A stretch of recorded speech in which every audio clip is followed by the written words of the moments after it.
अस्सलाम वालेकुम। आज का हमारा जो चैप्टर है वो है जी सर्कुलेशन। ठीक है, तो सर्कुलेशन चैप्टर से पास्ट ईयर 2025 में किस यूनिवर्सिटी ने कितने एमसीक्यूज़ कंडक्ट किए मैं आप लोगों को यहाँ पर बता देती हूँ। जैसे कि अगर हम बात करते हैं किस चीज़ की, यूएचएस की बात करते हैं, तो यूएचएस ने पास्ट ईयर इस चैप्टर से 4 एमसीक्यूज़ जो है वो कंडक्ट किए। इसी तरह से अगर हम बात करते हैं आईबीए की, तो आईबीए ने कितने कंडक्ट किए? 5 किए। इसी तरह से शहीद जुल्फ़िकार अली भुट्टो मेडिकल यूनिवर्सिटी ने, ठीक है ना, यहाँ से 3 एमसीक्यूज़ कंडक्ट किए और केएमयू ने यहाँ से 5 एमसीक्यूज़ जो है वो कंडक्ट किए। ठीक है, तो यहाँ पर ओवरऑल एवरेज की अगर हम बात करें ना, इस चैप्टर से तकरीबन 3 से 5 एमसीक्यूज़ यहाँ से कंडक्ट किए गए हैं। ठीक है ना, अब इस चैप्टर में हमारे पास most of the important topic कौन से हैं, किस टॉपिक से सबसे ज़्यादा एमसीक्यूज़ आए हैं, ये मैं आपको बताऊंगी। लेकिन चर्च ये है, आप लोगों ने वीडियो को एंड तक देखना है। ठीक है ना, ये चैप्टर भी आप लोगों ने करना है। अब ज़रूरी नहीं है कि जो पास्ट ईयर था उसमें 4 एमसीक्यूज़ थे, आईबीए में 5 पूछे गए, तो अब ऐसा नहीं है कि पास्ट ईयर की तरह से इस ईयर में भी यहाँ पर इतने ही सवाल पूछे जाएंगे। हो सकता है इससे ज़्यादा कंडक्ट कर लिए जाए, तो आप लोगों ने इसको फुल कंसंट्रेशन से करना है। ठीक है, तो अब हम यहाँ पर जो है वो स्टार्ट करते हैं अपना lecture. But before starting the lecture मैं आप लोगों से रिक्वेस्ट करूंगी कि अगर आप लोग मेरे चैनल पर नए हो तो प्लीज़ चैनल को आप लोगों ने लाइक, शेयर और सब्सक्राइब भी लाजमी से करना है। हम ये चैप्टर पढ़ रहे हैं सर्कुलेशन, और सर्कुलेशन का अगर हम बेसिक फंक्शन देखें क्या होता है, जिस तरह से हमारा जो डाइजेस्टिव सिस्टम है, हम डाइजेस्टिव सिस्टम में क्या करते हैं कि कोई भी हमने न्यूट्रिएंट लिया है वो डाइजेस्ट होगा, डाइजेस्ट होने के बाद वो कहाँ पर पहुँच जाता है, हमारे ब्लड में पहुँच जाता है। अब ब्लड से उसको पूरी बॉडी तक डिलीवर करना होता है, तो ब्लड से पूरी बॉडी तक डिलीवर करने का काम हमारा एक और सिस्टम परफॉर्म करता है, and that is the circulation. अब अगर यहाँ पर सर्कुलेशन को देखो तो सर्कुलेशन एक सिस्टम है, तो इसके अंदर आप लोगों को डिफरेंट कंपोनेंट देखते हैं। मैं आप लोगों को यहाँ पर बता देती हूँ। जैसे कि हमारे पास सर्कुलेटरी सिस्टम का पहला जो कंपोनेंट है वो हमारे पास क्या होता है जी, वो होता है जी ब्लड। ठीक है, ब्लड होगा देन ही इसी के अंदर चीज़ें जो है वो यहाँ पर एब्जॉर्ब होंगी। ठीक है, फिर दूसरी चीज़ हमारे पास आती है जी हार्ट। ठीक है, हार्ट होना चाहिए, यानी कि ब्लड को पंप करने वाली कोई ना कोई मशीन होनी चाहिए, और वो है हमारे पास हार्ट। हार्ट के साथ हमारे पास वो रास्ते भी होना चाहिए जहाँ से ब्लड मूव करके जाता है, and that we called the blood vessel. ठीक है, तो ब्लड वेजल भी होनी चाहिए। तो ये 3 मेजर कंपोनेंट होते हैं हमारे पास सर्कुलेटरी सिस्टम में। अच्छा, जैसे कि मैंने कहा कि सर्कुलेटरी सिस्टम का काम क्या होता है कि न्यूट्रिएंट को ब्लड के थ्रू पूरी बॉडी तक पहुंचाना होता है। अब ये न्यूट्रिएंट को डिलीवर करने का काम सिर्फ सर्कुलेटरी सिस्टम का नहीं होता, एक और सिस्टम भी होता है जिसको हम कहते हैं लिम्फेटिक सिस्टम। तो लिम्फेटिक सिस्टम भी क्या करता है, वो न्यूट्रिएंट को हमारी बॉडी में सर्कुलेट करवाता है। वो भी इसी चैप्टर के अंदर पढ़ेंगे। ठीक है, बट आप लोगों ने थोड़ा सा सब्र रखना है, एंड पे हम उसको यहाँ पर पढ़ेंगे। तो अब हम यहाँ पर देखते हैं हमारा जो फर्स्ट टॉपिक है, that is the structure and the function of the heart. ठीक है ना, अब अगर मैं आप लोगों को बताऊँ structure and the function of heart में, जैसे कि सबसे पहले हम इसका नेम देख लेते हैं कि इसका नेम जो है वो किस वर्ड से डिराइव हुआ है। ये ग्रीक लैंग्वेज के वर्ड कार्डियो से डिराइव हुआ है, और कार्डियो रिलेट करता है किस चीज़ से, कार्डियक से। किस चीज़ से रिलेट कर रहा होता है, कार्डियक से रिलेट कर रहा होता है। ठीक है ना, लोकेशन की बात करें तो ये कहाँ पर होता है, middle of the chest between lungs. ठीक है ना, कहाँ पर होता है, बिटवीन लंग्स आपको ये दिखता है। ठीक है ना, और अगर हम देखें तो जो हमारे पास लेफ्ट लंग होता है ना, यहाँ पर एक नॉच बनती है। ठीक है, कहाँ पे, हमारा जो क्या होता है जी, लेफ्ट लंग होता है। ठीक है ना, इस लेफ्ट लंग में एक बनती है जी नॉच। उस नॉच को हम क्या कहते हैं, मेडिएस्टिनम कहते हैं। क्या कहते हैं हम उसको कहते हैं मेडिएस्टिनम, उसको यहाँ पर बोला जाता है। ये वहाँ पर क्या होता है, प्लेस होता है। ठीक है ना, अब अगर हम अपने बैक साइड पर देखें तो बैक साइड पर इसकी जो लोकेशन होती है वो क्या होती है, near to our vertebral column. ठीक है ना, और अगर हम आगे की तरफ देखें तो हमारे पास फ्रंट साइड पे ये कहाँ पर प्रेजेंट होता है, behind the sternum and the rib cartilage. ये तो हो गई हमारे पास इसकी क्या चीज़, लोकेशन की बात हो गई। अब हम बात करते हैं वॉल्स ऑफ द हार्ट। जिस तरह से हम कोई भी ऑर्गन अपनी बॉडी का पढ़ते हैं तो उसके अराउंड आप लोगों को प्रोटेक्शन दिखाई देती हैं, तो यहाँ पर भी आप लोगों को हार्ट के बाहर क्या दिखाई देता है, एक प्रोटेक्शन दिखाई देती है। और उस प्रोटेक्शन को हम क्या कहते हैं, उस प्रोटेक्शन को हम पेरिकार्डियम कहते हैं। अब पेरिकार्डियम क्या होती है, ये कहाँ प्रेजेंट होती है, ये outside of our heart present होती है।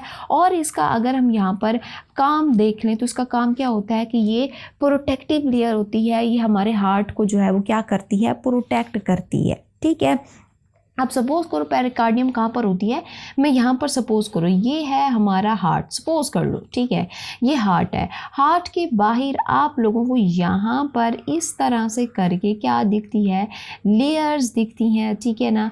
उन लेयर्स को हम क्या कहते हैं, उस लेयर को हम यहाँ पर नाम दे देते हैं जी, किस चीज़ का, पेरिकार्डियम का, इसको हम यहाँ पर नाम दे देते हैं।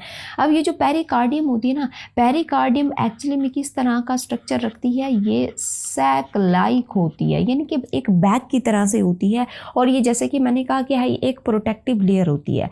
अब ये जो पेरिकार्डियम होता है ना, पेरिकार्डियम के आप लोगों को फिर मज़ीद पार्ट्स दिखते हैं।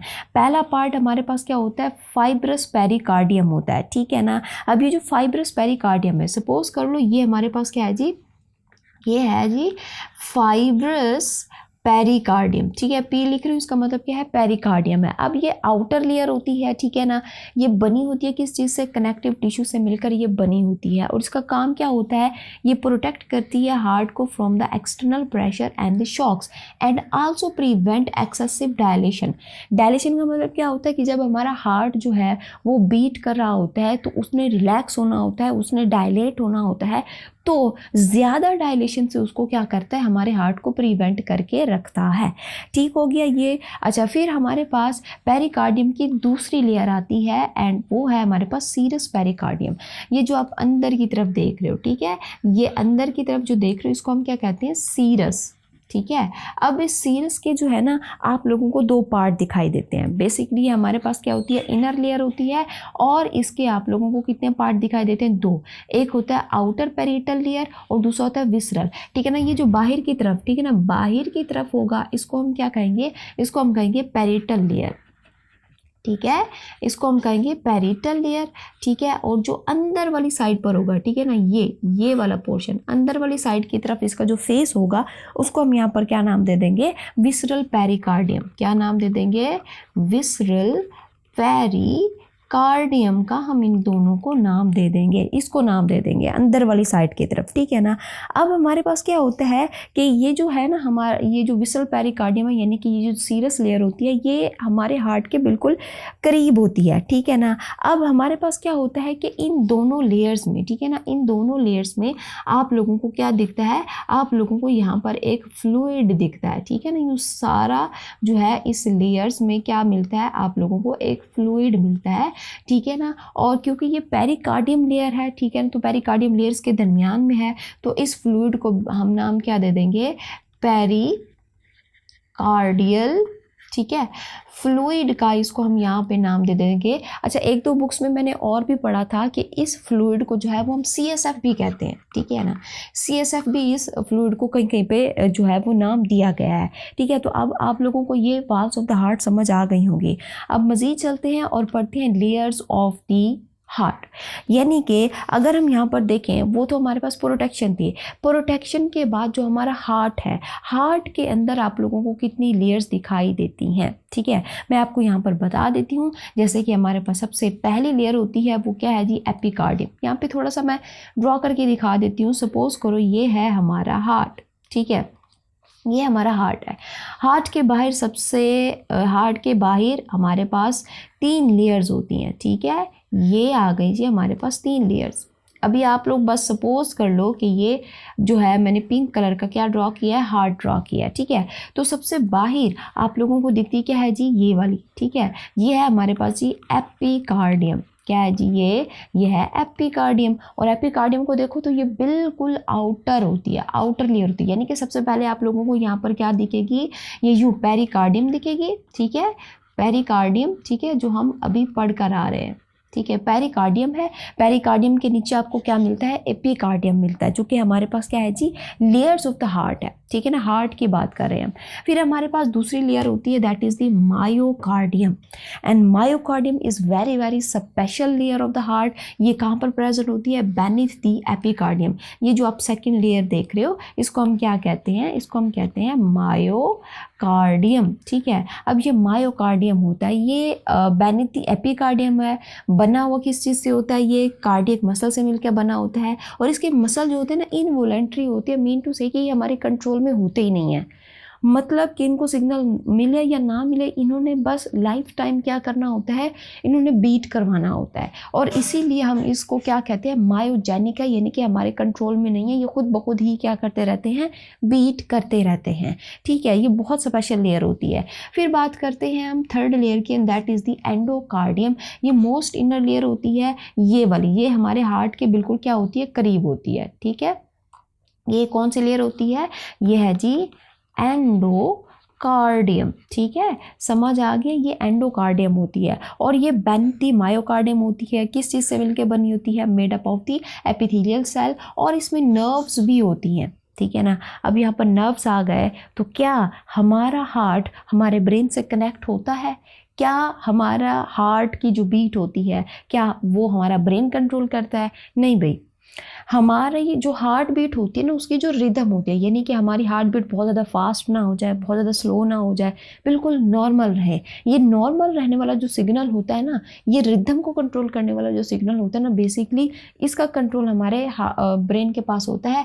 वैसे हार्ट बीट जनरेट करने में हमारे ब्रेन का कोई रोल नहीं होता, ठीक है। इतना समझ आ गया? अगर समझ आ गया, यहाँ तक पहुँच गए, तो प्लीज़ आप लोगों ने चैनल को लाइक, शेयर और इसको सब्सक्राइब भी लाजमी करना है। अब हमारा नेक्स्ट जो टॉपिक है, that is the structure and the function of the heart. Very very important, हमारे पास यहाँ से MCQs भी आते हैं, ठीक है। तो मैं अब आप लोगों को समझा देती हूँ कि हमारे पास इसके स्ट्रक्चर में क्या क्या चीज़ें इंक्लूड हैं। जैसे कि आपको इसके अंदर 4 चैम्बर मिलेंगे, ठीक है ना, राइट एंड लेफ्ट एट्रियम, और ये 2 हमारे पास हो गए, और 2 हमारे पास राइट एंड लेफ्ट वेंट्रिकल, यानी कि ऊपर नीचे हमारे पास कितने चैम्बर होंगे, 4 चैम्बर्स होंगे, ठीक है ना। मैं आप लोगों को थोड़ा सा ड्रॉ करके दिखा देती हूँ। सपोज करो ये हमारे पास क्या है जी, एक हार्ट है, सपोज कर लो, उसके अंदर आप लोगों को ऊपर वाले जो 2 हैं, ठीक है ना, राइट लेफ्ट, ये आप लोगों को क्या दिखते हैं, एट्रिया दिखते हैं, और नीचे वाले आप लोगों को क्या दिखते हैं जी, वेंट्रिकल दिखते हैं। राइट लेफ्ट एट्रियम, ठीक है, दोनों को कंबाइन करेंगे तो एट्रिया बोलेंगे, और नीचे वाले दोनों को हम क्या कहेंगे, वेंट्रिकल्स कहेंगे, ठीक है। इतना समझ आ गया आप लोगों को? अच्छा, फिर हमारे पास ये 4 रूम हो गए, ठीक है ना। इन रूम में जब हम एंट्री पॉइंट लगाते हैं तो हम क्या कहते हैं कि उसके क्या हो गए, 4 वॉल्व्स हो गए, ठीक है।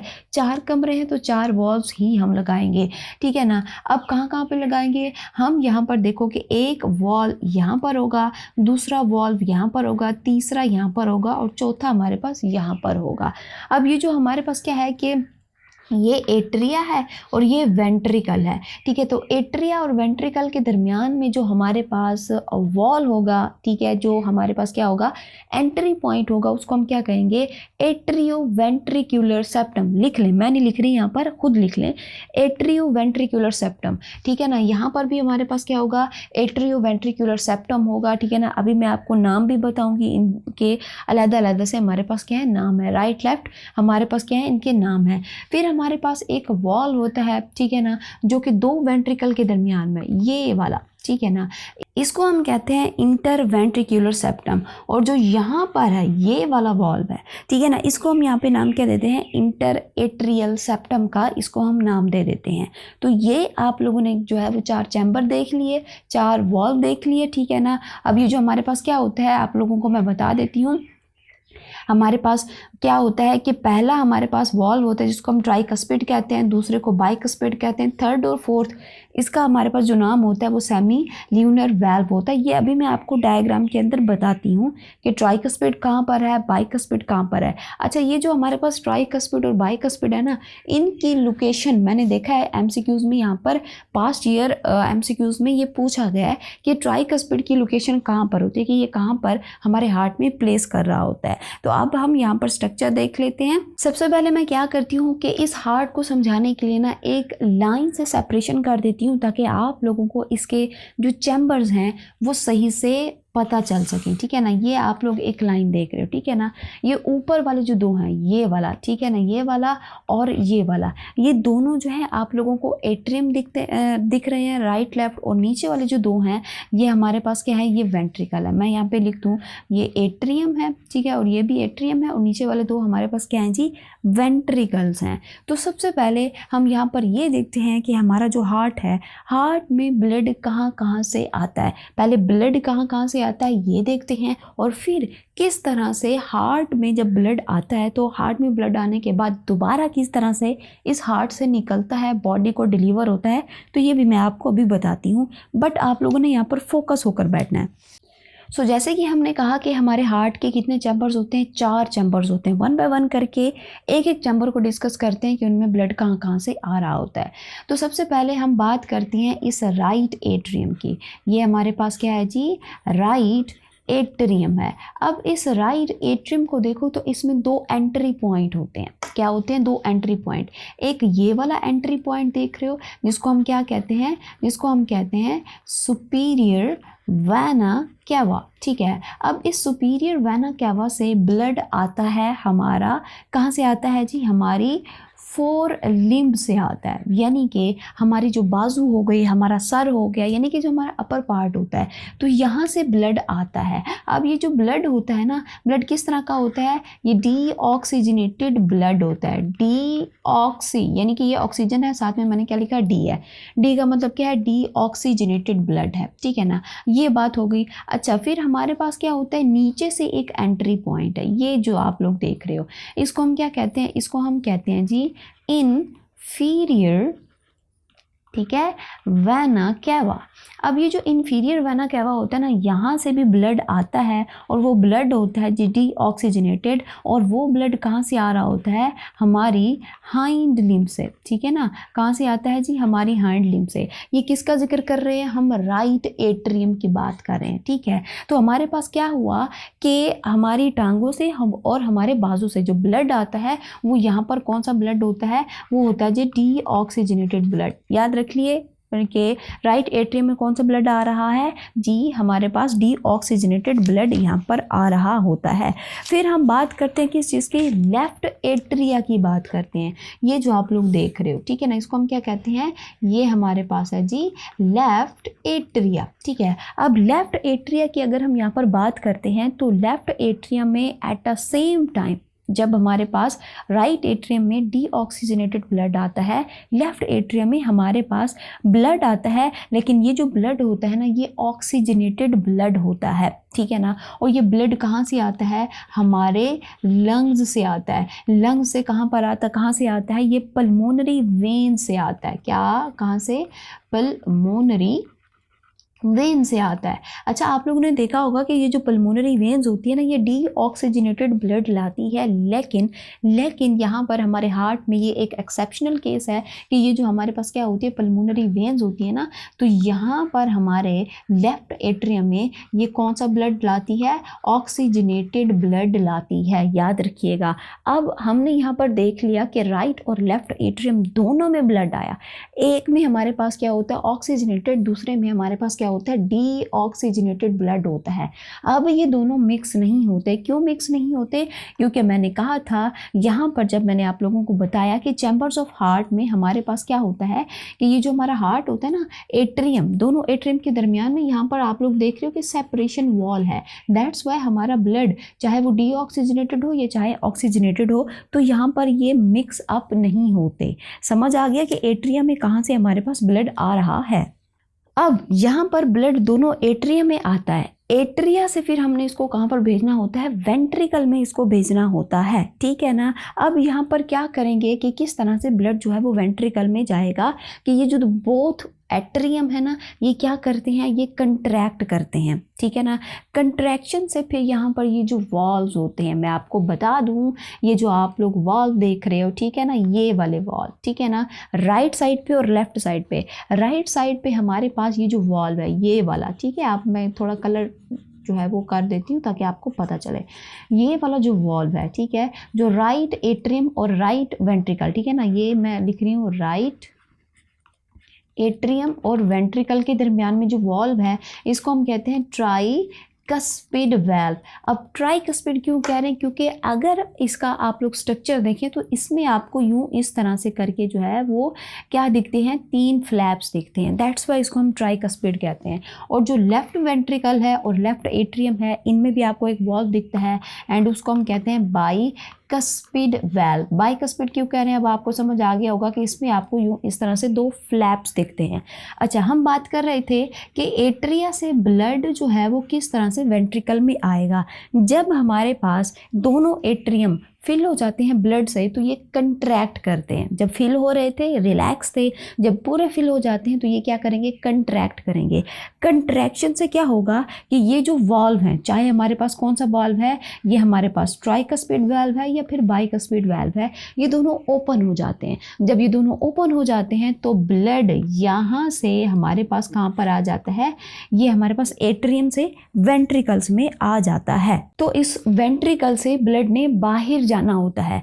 तो बाहर जाने के लिए यहाँ पर हमारे पास ये जो दोनों वेंट्रिकल हैं इसमें आप लोगों को क्या दिखती हैं, आप लोगों को यहाँ पर जो है वो कुछ पॉइंट्स जाते हुए यहाँ से हार्ट से, यानी कि वेंट्रिकल से कुछ पॉइंट्स कनेक्टेड हैं जो हमारे हार्ट से बाहर जा रहे होते हैं। अब वो कौन कौन से होते हैं कि ये जो हमारे पास क्या होता है, राइट वेंट्रिकल है, इसमें आप लोगों को एक आर्टरी दिखती है। ये जो आप लोग पर्पल कलर की आर्टरी देख रहे हो, ठीक है ना, ये यहाँ से आ रही है, ठीक है ना, कहाँ से आ रही है, ये राइट वेंट्रिकल से आ रही है। तो इसको हम क्या कहते हैं, इसको हम कहते हैं जी पल्मोनरी आर्टरी। ठीक है, ये जो पल्मोनरी आर्टरी होती है ना, ये हमारे राइट वेंट्रिकल से क्या कर रही होती है, ये यहाँ से निकल रही होती है, ठीक है ना। अच्छा, यहाँ पर फिर हमारे पास क्या होता है, जो हमारे पास क्या है जी, लेफ्ट वेंट्रिकल है। लेफ्ट वेंट्रिकल से ये जो आप लोग रेड कलर की देख रहे हो, ये वाली जो देख रहे हो, यहाँ से भी हमारे पास क्या है, एक जो है वो एग्जिट पॉइंट निकल रहा होता है जिसको हम क्या कहते हैं,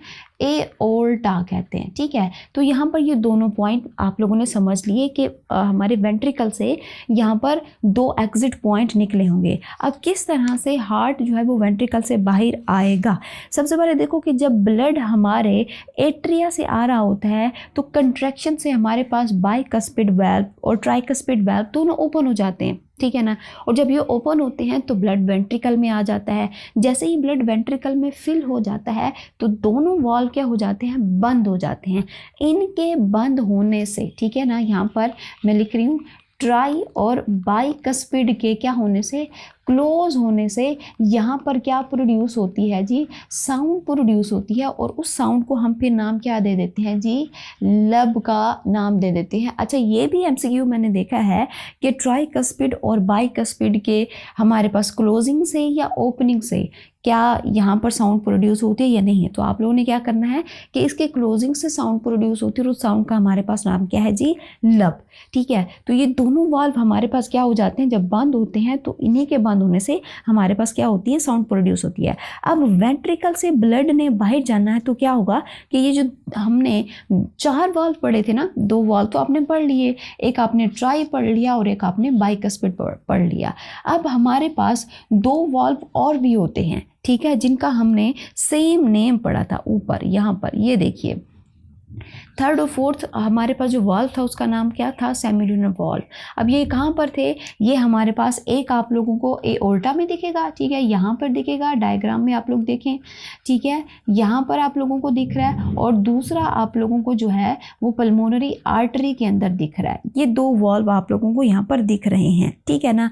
अब जैसे ही हमारे पास वेंट्रिकल क्या होते हैं, कंट्रैक्ट होते हैं, तो ये जो दोनों वाल्व होते हैं, ठीक है, ये सेमील्यूनर वाल्व, ठीक है, क्या होता है, सेमी ल्यूनर वाल्व जो होते हैं ये क्या हो जाते हैं, ये ओपन हो जाते हैं। जैसे ही ये ओपन होते हैं तो हमारे पास क्या होता है कि एक तरफ से हमने देखा था ना कि एक तरफ हमारे पास क्या था कि जो राइट एट्रियम था उसमें डीऑक्सीजनेटेड ब्लड था और हमारे पास लेफ्ट में कौन सा था, ऑक्सीजनेटेड ब्लड था। तो हमारे पास क्या है कि ये जो ऑक्सीजनेटेड ब्लड होता है ये एओर्टा से हमारे कहाँ पे चला जाएगा, बॉडी की तरफ चला जाएगा। और जो डीऑक्सीजनेटेड ब्लड है और यहाँ पर वेंट्रिकल में हमारे पास पल्मोनरी आर्टरी की ओपनिंग अटैच है, तो ये यहाँ से निकल कर कहाँ पे चला जाएगा, लंग्स में चला जाएगा। लंग्स में क्यों जाएगा, क्योंकि हम इनहेलिंग करते हैं, वहाँ पर ऑक्सीजन होती है, इससे ऑक्सीजन मिलेगी, दोबारा ये हार्ट में आएगा और ये साइकिल चलता रहेगा। ठीक है, अब जैसे ही यहाँ पर हमारे पास वेंट्रिकल से ब्लड जो है वो निकल जाता है बाहर, ठीक है, तो यहाँ पर जो हमारे पास वाल्व ओपन हुए थे, सेमी ल्यूनर वाल्व, ये दोनों बंद हो जाएंगे और इनके बंद होने से साउंड प्रोड्यूस होगा। और साउंड को हम क्या नाम दे देंगे, साउंड को हम नाम दे देंगे जी डब का। किसका नाम दे देंगे, डब का नाम दे देंगे। तो यहाँ पर लब डब की आवाज़ बेसिकली हमारे जो वेल्व्स होते हैं इनके क्लोजिंग से होती है। समझ आ गया कि हार्ट में ब्लड कहाँ से आया है और कैसे यहाँ से बाहर जाएगा। ठीक है, ये आप लोगों ने समझ लिया। अगर यहाँ तक समझ लिया तो प्लीज़ चैनल को लाइक, शेयर और इसको सब्सक्राइब भी लाजमी कर दें। अच्छा, अब अगर मैं आप लोगों को मज़ीद बताऊं तो यहाँ पर देखिए कि हमारे हार्ट ने दो तरह की सर्कुलेशन की है। कितनी तरह की सर्कुलेशन की है, दो तरह की सर्कुलेशन की है। आपको बता देती हूँ। सपोज़ करो ये हमारा है जी हार्ट है, ठीक है, और यहाँ पर हम लिख लेते हैं बॉडी और यहाँ पर लिख लेते हैं क्या चीज़, लंग्स लिख लेते हैं। ठीक है, तो यहाँ पर समझिएगा कि क्या होता है कि हमारे लंग्स से, ठीक है, हार्ट की तरफ ब्लड आता है।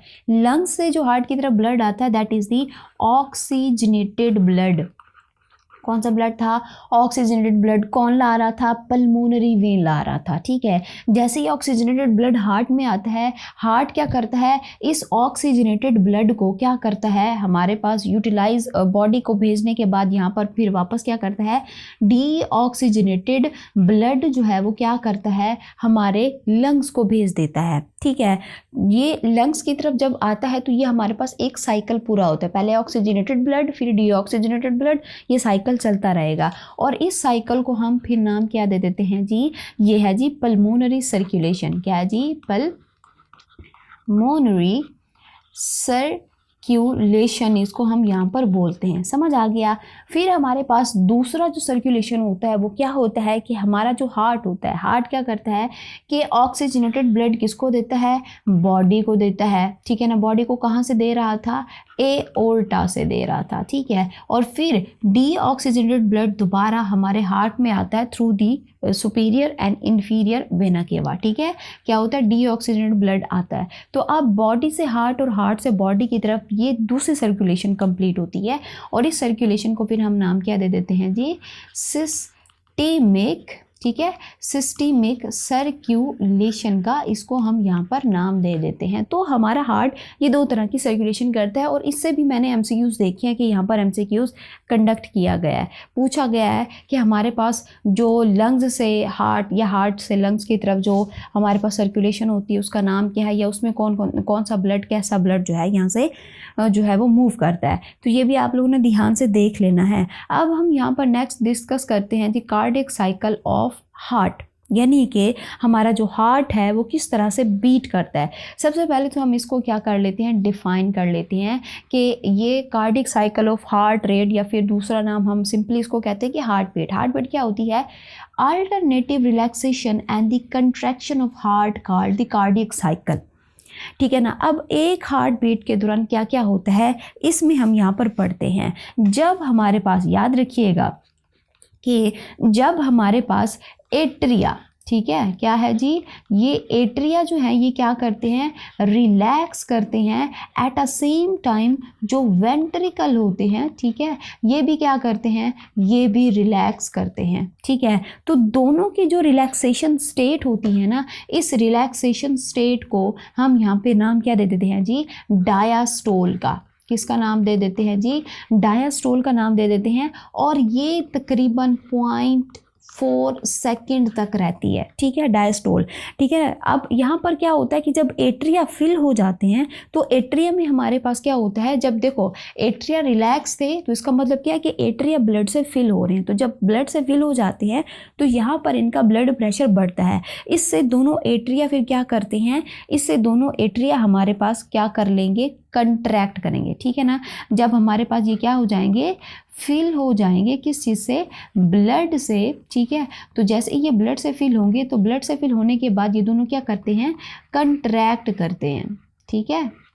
तो इनकी कंट्रैक्शन से फिर हम ये जो स्टेट होती है इसको हम क्या कहते हैं, एट्रियल सिस्टोल कहते हैं। क्या कहते हैं हम इसको, एट्रियल सिस्टोल कहते हैं। अब ये जो एट्रियल सिस्टोल होती है ये तकरीबन 0.1 सेकंड तक जो है ये यहाँ पर रहती है, ठीक है ना। जब एट्रिया की यहाँ पर क्या होती है, कंट्रैक्शन से फिर हमारे पास क्या हो जाता है, ब्लड जो है फिर कहाँ पर जाता है, हमारे वेंट्रिकल में जाता है। तो जब हमारे पास क्या होता है, ये जो वेंट्रिकल होते हैं, ठीक है, ये जो हमारे पास क्या होते हैं, वेंट्रिकल होते हैं, ये फिल होते हैं। तो फिल होने के बाद, ठीक है ना, वेंट्रिकल क्या हुआ जी, हमारे पास फिल हुए। ये थोड़ा लैग कर रहा है, 1 मिनट, ठीक है।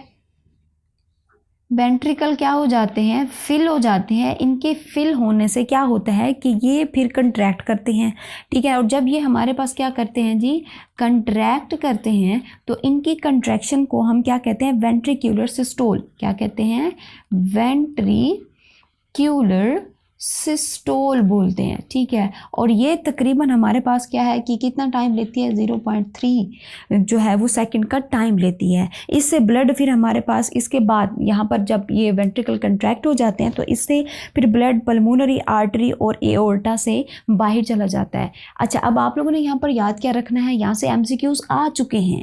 अब MCQs कहाँ से आए हैं, कैसे आए हैं, मैं आपको बताती हूँ कि आपसे पूछा जाता है कि डायस्टोल जो है वो कितने सेकेंड तक ये टाइम लेता है, या फिर ये जो एट्रियल सिस्टोल है, या फिर हमारे पास वेंट्रिकुलर सिस्टोल है। तो आप लोगों ने इनका ये जो टाइम है ना, ये आप लोगों ने ज़रूर से याद रखना है। यहाँ से MCQs आ चुके हैं, ठीक है। तो अब आप लोगों ने भी इसको जो है वो माइंड में रखना है। तो आप लोगों ने देख लिया कि किस तरह से हमारी एक हार्ट बीट बनती है, समझ आ गया। अच्छा जी, अब नेक्स्ट हमारा जो टॉपिक है that is the control of heart beat, यानी कि जो हमारी हार्ट बीट होती है ना, इसको कौन कंट्रोल करता है। देखो भाई, 2 सिस्टम है। एक तो हमारे हार्ट के अंदर से ही क्या हो रही होती है कि हार्ट खुद ही हमारी हार्ट बीट को कंट्रोल करता है, दूसरा हमारा होता है बाय ब्रेन, ठीक है। तो ब्रेन के थ्रू हमारे पास किस तरह से कंट्रोल होगी कि ब्रेन में हमारी जो हार्ट बीट रिदम को कंट्रोल करने वाला भी एक सेंटर है, and that we call the medulla oblongata. तो मेडुला ऑब्लोंगेटा से इसकी रिदम को कंट्रोल किया जाता है। लेकिन जो मेन काम होता है ना हार्ट बीट को कंट्रोल करने वाला, वो हमारे हार्ट का खुद से होता है। अब हार्ट का खुद से किस तरह से होता है कि इसके अंदर आप लोगों को जो ना, आप लोगों को क्या मिलते हैं, यहाँ पे कुछ स्पेशल स्ट्रक्चर्स मिलते हैं जिससे हमारा जो हार्ट बीट है वो कंट्रोल होता है। अब वो हमारे पास स्ट्रक्चर क्या है मैं आपको बताती हूँ 1 बाय 1 करके। अच्छा, हमने पढ़ा था कि हमारा जो हार्ट होता है, हार्ट के अंदर सेकेंड लेयर हमने पढ़ी थी, और उसको हमने क्या नाम दिया था, मायोकार्डियम का नाम दिया था। क्या नाम दिया था जी, मायोकार्डियम का नाम दिया था। अब मायोकार्डियम में कौन से मसल थे, कार्डियक मसल्स थे, मायोजेनिक थे। वो क्या थे, मायोजेनिक थे, यानी कि वो खुद ब खुद क्या कर रहे थे, हार्ट बीट कर रहे थे, ठीक है ना। अब ये खुद ही काम करते रहते हैं। अब ये जो मसल होते हैं ना, इनसे फिर छोटे छोटे क्या बनते हैं, स्ट्रक्चर बनते हैं। इन मायोजेनिक मसल से क्या बनते हैं, स्मॉल, ठीक है ना, स्मॉल स्ट्रक्चर्स बनते हैं। और उन स्ट्रक्चर को फिर हम यहाँ पर नाम क्या दे देते हैं जी, वो एक सिस्टम बना रहे होते हैं, ठीक है। ये छोटे छोटे स्ट्रक्चर क्या बनाते हैं, सिस्टम बनाते हैं। और इस सिस्टम को फिर हम नाम क्या देते हैं, कंडक्टिंग सिस्टम ऑफ हार्ट। क्या हम नाम दे देते हैं जी, कंडक्टिंग सिस्टम ऑफ हार्ट, ठीक है। ये हम इसको यहाँ पर नाम दे देते हैं। अब ये स्मॉल स्ट्रक्चर कौन कौन से हैं, ठीक है ना, क्या इनका काम है, मैं आपको यहाँ पर बताती हूँ।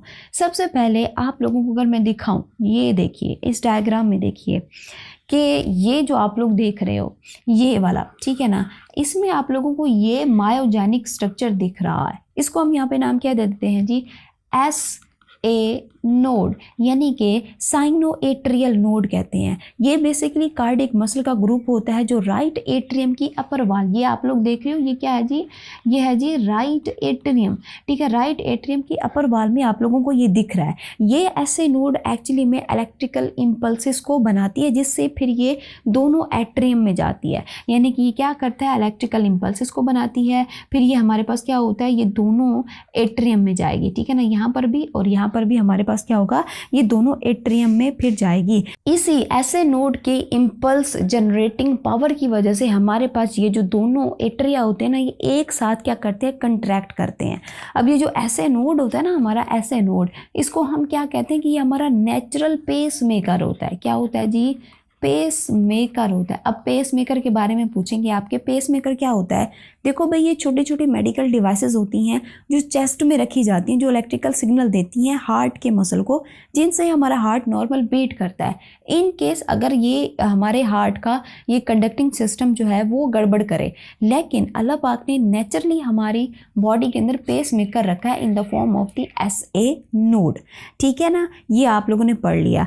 अब क्या होता है कि हमारे पास ये जो ऐसे नोड होता है, ऐसे नोड हमारे पास इलेक्ट्रिकल इम्पल्सिस को दोनों एट्रियम में भेजने के बाद ये भेजता है इम्पल्सिस को एक और नोड के पास। ये जो आप लोग ये वाला देख रहे हो, ठीक है, ये वाला नोड देख रहे हो, इसको हम क्या कहते हैं, इसको हम कहते हैं जी एट्रियोवेंट्रिकुलर नोड, यानी कि AV नोड। नाम खुद लिख लें, एट्रियोवेंट्रिकुलर नोड कहते हैं। अब क्या होगा कि जब दोनों एट्रिया कंट्रैक्ट करते हैं तो इम्पल्स कहाँ से कहाँ पर आती है, इम्पल्स इस ऐसे नोड से कहाँ पर आती है, AV नोड पर आती है। ठीक है ना। अब AV नोड हमारे पास कहाँ पर प्रेजेंट होता है, ये दोनों, ये जो है हमारे पास जो एट्रिया होता है, एट्रिया के दरमियान में आपको दिख रहा है, ये जो एट्रिया देख रहे हैं ना, ये इसके कहाँ पर है, मिडल ऑफ द हमारे पास एट्रियम में आपको दिख रहा है।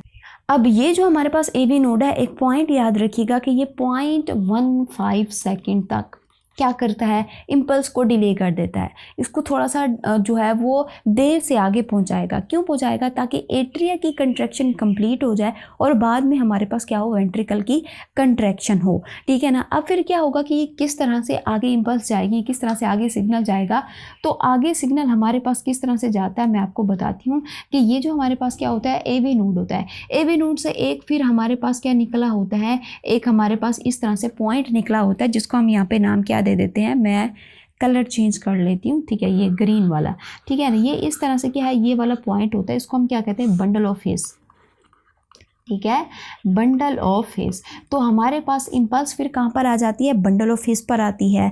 बंडल ऑफ फेस फिर हमारे पास ये सिग्नल देती है किस चीज़ को, ये सिग्नल देती है हमारे वेंट्रिकल्स को। ठीक है, वेंट्रिकल से फिर हमारे पास निकल रहे होते हैं, यहाँ पर कुछ ब्रांचेस निकल रही होती हैं। ठीक है ना, यहाँ पर हमारे पास क्या है कि ये बंडल ऑफ फेस है, बंडल ऑफ फेस से ये फिर ब्रांचेस निकल रही होती हैं जो हमारे पूरे हार्ट को, राइट और लेफ्ट वेंट्रिकल यानी कि पूरे हार्ट की तरफ हमारे पास फैल रही होती हैं। इन छोटी ब्रांचेस को हम यहाँ पर नाम क्या दे देते हैं जी, परकिंजे फाइबर का, परकिंजे फाइबर का हम इसको नाम दे देते हैं। तो परकिंजे फाइबर से फिर सिग्नल हमारे पूरे हार्ट की तरफ फैल जाता है और इस तरह से फिर हमारा जो वेंट्रिकल है वो कंट्रैक्ट करता है। फिर ब्लड हमारे राइट वेंट्रिकल से लंग्स में चला जाता है और लेफ्ट वेंट्रिकल से ब्लड एओर्टा से बॉडी में चला जाता है। नेक्स्ट हमारे पास हमारा जो टॉपिक है that is a blood vessel. लेकिन इसको पढ़ने से पहले पहुंच चुके हो यहाँ पर, आपको समझ भी आ रहा है, तो प्लीज़ चैनल को लाइक, शेयर और इसको सब्सक्राइब भी लाजमी कर दीजिएगा। अब हमने कहा था कि सर्कुलेटरी सिस्टम के 3 पार्ट थे। ठीक है ना, ब्लड, हार्ट और ब्लड वेसल। आपके PMC सिलेबस में ब्लड को तो निकाल दिया है, पहले था लेकिन अब वो यहाँ से एक्सक्लूड कर दिया है। तो दूसरा हमारे पास हार्ट के बाद जो दूसरा टॉपिक बचता है that is the blood vessel. तो ब्लड वेसल हमारे पास 3 तरह की होती है, आर्टरीज, कैपिलरीज एंड वेन्स। तो 1 बाय 1 करके हम इनको देखते हैं। अच्छा, सबसे पहले हमारे पास आती है जी आर्टरी। आर्टरी को देखें तो आर्टरी क्या करती है कि ये कैरी करती है ब्लड को away from heart toward the body, यानी कि हार्ट से दूर लेके जाती है ब्लड को और बॉडी की तरफ लेकर जाती है। अब ये कैरी क्या करती है, ऑक्सीजनेटेड ब्लड को कैरी करती है सिवाय पल्मोनरी आर्टरी के। अब यहाँ पर हमारे पास इसके स्ट्रक्चर से जो है वो क्वेश्चन आ सकते हैं, तो मैं आपको इसका जो है वो यहाँ पर स्ट्रक्चर बता देती हूँ। तो सबसे बाहर आप लोगों को यहाँ पर जो है, अच्छा ये आर्टरीज है ना, आर्टरीज में कुछ लेयर्स होती हैं। सबसे बाहर आप लोगों को यहाँ पर ये जो मैंने ब्लू कलर में ड्रॉ किया है इसको हम क्या कहते हैं, ट्यूनिका एक्सटर्ना। क्या है जी ये, ट्यूनिका एक्सटर्ना है। अब ये जो ट्यूनिका एक्सटर्ना होती है बेसिकली ये किस तरह की वॉल होती है, ये आउटर वॉल होती है, ठीक है ना। दूसरे नंबर पर यहाँ पर अगर हम देखें तो ये कनेक्टिव टिश्यू और इलास्टिक टिश्यू से मिलके बनी होती है, ठीक है। ये किस चीज़ से मिलके बनी है, कनेक्टिव टिश्यू प्लस यहाँ पर इलास्टिक टिश्यू से मिलकर बनी होती है, ठीक है। तो ये आप लोगों ने ये बात यहाँ पर माइंड में रखनी है। अच्छा, फिर हमारे पास आती है जी सेकेंड लेयर, ठीक है। ये जो आप लोग दरमियान में देख रहे हो, ठीक है ना, ये जो पिंक कलर में मैंने बनाई है, that we call the tunica in media. क्या हम इसको बोलते हैं, ट्यूनिका मीडिया हम इसको यहाँ पर बोलते हैं। अब ये जो ट्यूनिका मीडिया होती है ना, ये दरमियानी लेयर होती है और ये बनी होती है जी हमारे पास थिक मस्कुलर लेयर होती है। ये क्या होती है, ये थिक मस्कुलर लेयर होती है, ठीक है ना। और इसके अलावा यहाँ पर हमारे पास इलास्टिक फाइबर भी आप लोगों को दिखते हैं। क्या दिखते हैं जी, इलास्टिक फाइबर भी आप लोगों को यहाँ पर दिखते हैं, ठीक है ना। ये दूसरी लेयर आप लोगों ने याद रखना है, इस लेयर्स में याद क्या रखना है कि ये किस किस चीज़ से मिलके बनी होती है। फिर आप लोगों को ये जो ग्रीन कलर की दिख रही है, इसको हम क्या कहते हैं, इसको हम कहते हैं ट्यूनिका इंटीमा, हम इसको नाम दे देते हैं। अब ये जो ट्यूनिका इंटीमा होती है ना, ये क्या होती है, ये थिन लेयर होती है, ठीक है, थिन लेयर होती है। और ये हमारा जो ब्लड प्रेशर होता है ना, ठीक है ना, उसको क्या करती है, विद स्टैंड करती है, ठीक है, स्टैंड करता है, ठीक है ना, हमारे पास ये लेयर। और इसके अलावा ये बना होता है, अच्छा खुद से लिख लें कि ये जो हमारे पास लेयर होती है ये बनी होती है एंडोथीलियल सेल से, ठीक है। तो ये आर्टरी का स्ट्रक्चर है, आप लोगों ने इसको देख लेना है। फिर हमारे पास नेक्स्ट आता है जी कैपिलरीज। कैपिलरीज हमारे पास अगर हम इसको देखें तो ये जो आर्टरीज होती हैं, ठीक है ना, आर्टरीज मज़ीद छोटी करके किस में कन्वर्ट हो जाती हैं, आर्ट्रियोल्स में। मैं आपको छोटा सा स्ट्रक्चर ड्रॉ करके दिखा देती हूँ, ठीक है। ये हमारे पास क्या है, आर्टरी है। आर्टरी मज़ीद छोटी छोटी ब्रांचेस में यूँ इस तरह से डिवाइड हो जाती है। जब ये मज़ीद ब्रांचेस में यूँ इस तरह से क्या करती है, डिवाइड हो जाती है, तो यहाँ पर ये क्या बना रही होती है, एक और स्ट्रक्चर बना रही होती है। यहाँ पर ये छोटी छोटी हमारे पास क्या बना रही होती है, नेटवर्क बना रही होती है। इसी को हम क्या कहते हैं, कैपिलरीज कहते हैं। समझ आ गई, कैपिलरीज हमारे पास किस तरह से बनती हैं। अब हमारे पास जैसे कि यहाँ पर लिखा हुआ है कि made up of the single layer of the endothelial cell, और ये किस तरह से बनती हैं, by the division of the arteriole. इनका काम क्या होता है, एक्सचेंज करती है material between blood and the body tissue, ठीक है ना। अब यहाँ पर हमारे पास ये हमने कैपिलरीज को देख लिया। अब हमारे पास ये जो कैपिलरीज होती है ना, किस तरह से बॉडी से किस तरह से ये जो ब्लड एक्सचेंज होता है कि यहाँ पर प्रेशर पड़ता है, और ये बहुत ज़्यादा थिन होती हैं, वन सेल्ड थिक होती हैं, और इनमें आपको पोर्स दिखते हैं। तो जैसे ही इसके ऊपर प्रेशर पड़ता है तो यहाँ से हमारे पास ब्लड निकल कर कहाँ पर आ जाता है, इंटरस्टिशियम में आ जाता है, जिसको हम क्या कहते हैं, इंटरस्टिशियल फ्लूइड। क्या कहते हैं, इंटरस्टिशियल फ्लूइड का हम इसको नाम दे देते हैं। अब ये जो फ्लूइड होता है इसमें आपको क्या क्या दिखते हैं, इसमें आप लोगों को जो है बेसिकली न्यूट्रिएंट दिखता है, ठीक है, आप लोगों को न्यूट्रिएंट दिखता है। इसके अलावा आप लोगों को यहाँ पर हॉर्मोन्स भी दिखते हैं, ठीक है, हॉर्मोन्स ने भी तो काम करना होता है ना, कोऑर्डिनेशन करवानी होती है। इसके अलावा आप लोगों को यहाँ पर क्या दिखता है, आप लोगों को गैस दिखता है, आप लोगों को यहाँ पर वेस्ट भी दिखता है। इसके अलावा कुछ स्मॉल प्रोटीन होती हैं, ठीक है, स्मॉल प्रोटीन होती हैं, वो भी आप लोगों को यहाँ पर दिखती हैं, ठीक है। ये आप लोगों ने देख लिया। फिर हम बात करते हैं कि इसकी वेन्स की बात करते हैं। हमारे पास तीसरी जो क्या होती है, वेजल होती है, दैट इज़ द वेन। अच्छा जी, अगर वेन को देखें तो हमारे पास ये क्या है कि कैरी करती है blood from part toward heart, ठीक है ना, बॉडी पार्ट्स टू हार्ट। अब यहाँ पर हमारे पास ऊपर डायग्राम देखो तो यहाँ पर ये हमारे पास क्या थी, अगर आप यहाँ पर देखो तो ये हमारे पास क्या था, ये हमारे पास आर्टरी थी। आर्टरी कन्वर्ट हुई आर्ट्रियोल्स में, फिर वेन्यूल्स में, ठीक है ना, फिर ये कैपिलरीज यहाँ पर बन रहा था, और वेन्यूल्स फाइनली यहाँ पर मिल जाएंगी और बन जाएगा हमारे पास एक स्ट्रक्चर जिसको हम क्या कहते हैं, वेन। तो वेन क्या करती है, जो आर्टरी थी, आर्टरी क्या कर रही थी कि ब्लड को हार्ट से दूर लेके जा रही थी, लेकिन ये जो वेन्स है ये क्या करती है, ये वेन्स हमारे पास जो ब्लड होता है बॉडी से हार्ट की तरफ लेकर जाती है। अब इसमें भी हमारे पास क्या होता है कि जो हमने आर्टरी पढ़ा था उसकी तरह से आपको यहाँ पर लेयर्स दिखती हैं, ठीक है ना। अब जैसे कि हमारे पास ये सबसे बाहर हमारे पास क्या है जी, ट्यूनिका एक्सटर्ना, ठीक है, ट्यूनिका एक्सटर्ना है। अब ये जो ट्यूनिका एक्सटर्ना होती है ये भी हमारे पास, जैसे हमने यहाँ पर पढ़ा था कि ट्यूनिका एक्सटर्ना ये आर्टरी में कनेक्टिव टिश्यू और इलास्टिक टिश्यू की बनी है। तो यहाँ पर भी क्या किस चीज़ की बनी है? कनेक्टिव टिश्यू और इलास्टिक टिश्यू की मिलकर बनी होगी। ठीक है, मैं यहाँ पे नहीं लिख रही, आप लोग खुद लिख लें। फिर हमारे पास आता है जी ट्यूनिका मीडिया, ये वाला, ये क्या है जी? ट्यूनिका मीडिया है। अब ट्यूनिका मीडिया की बात करें तो ये यहाँ पर क्या होती है? थिन होती है। ठीक है, इसके अलावा अगर मैं आपको बताऊं तो ये स्लाइटली मस्कुलर होती है। ठीक है, ये स्लाइटली मस्कुलर लेयर होती है। इसके अलावा इसमें आपको फ्यू क्या मिलते हैं? Few elastic fibre. ठीक है, ये थोड़ा डिफरेंस है हमारे पास। ठीक है ना, इलास्टिक फाइबर हमारे पास जो आर्टरी और वेन में, ये यहाँ पर डिफरेंस है। और इसके अलावा जो ट्यूनिका मीडिया होती है ये आर्टरी से क्या होती है? ये थिन होती है क्योंकि यहाँ पर प्रेशर नहीं पड़ता। ठीक है, ये tunica media of artery and हमारे पास वेन्स, इसमें हमारे पास यहाँ पर डिफरेंस होता है। ठीक है, अच्छा जी, नेक्स्ट हमारे पास यहाँ पर ये जो आप लोग देख रहे हो, ठीक है ना, इसको हम यहाँ पर क्या कहते हैं? इसको हम यहाँ पर नाम दे देते हैं ट्यूनिका इंटीमा। ट्यूनिका इंटीमा का हम इसको नाम दे देते हैं। और ट्यूनिका इंटीमा ये बनी होती है थिन लेयर ऑफ दी, किस चीज़ से? Thin layer of endothelial cell. किस चीज़ से मिलके बनी होती है? Endothelial cell. ठीक है, ये बनी होती है। और यहाँ पर आप लोगों को क्या दिखता है? ये जो खाली स्पेस है। ठीक है, अच्छा ऊपर मैं भूल गई, आर्टरी में वहाँ पर भी आपको क्या दिखती है? आप लोगों को स्पेस दिखती है जिसको हम क्या कहते हैं? ल्यूमन कहते हैं।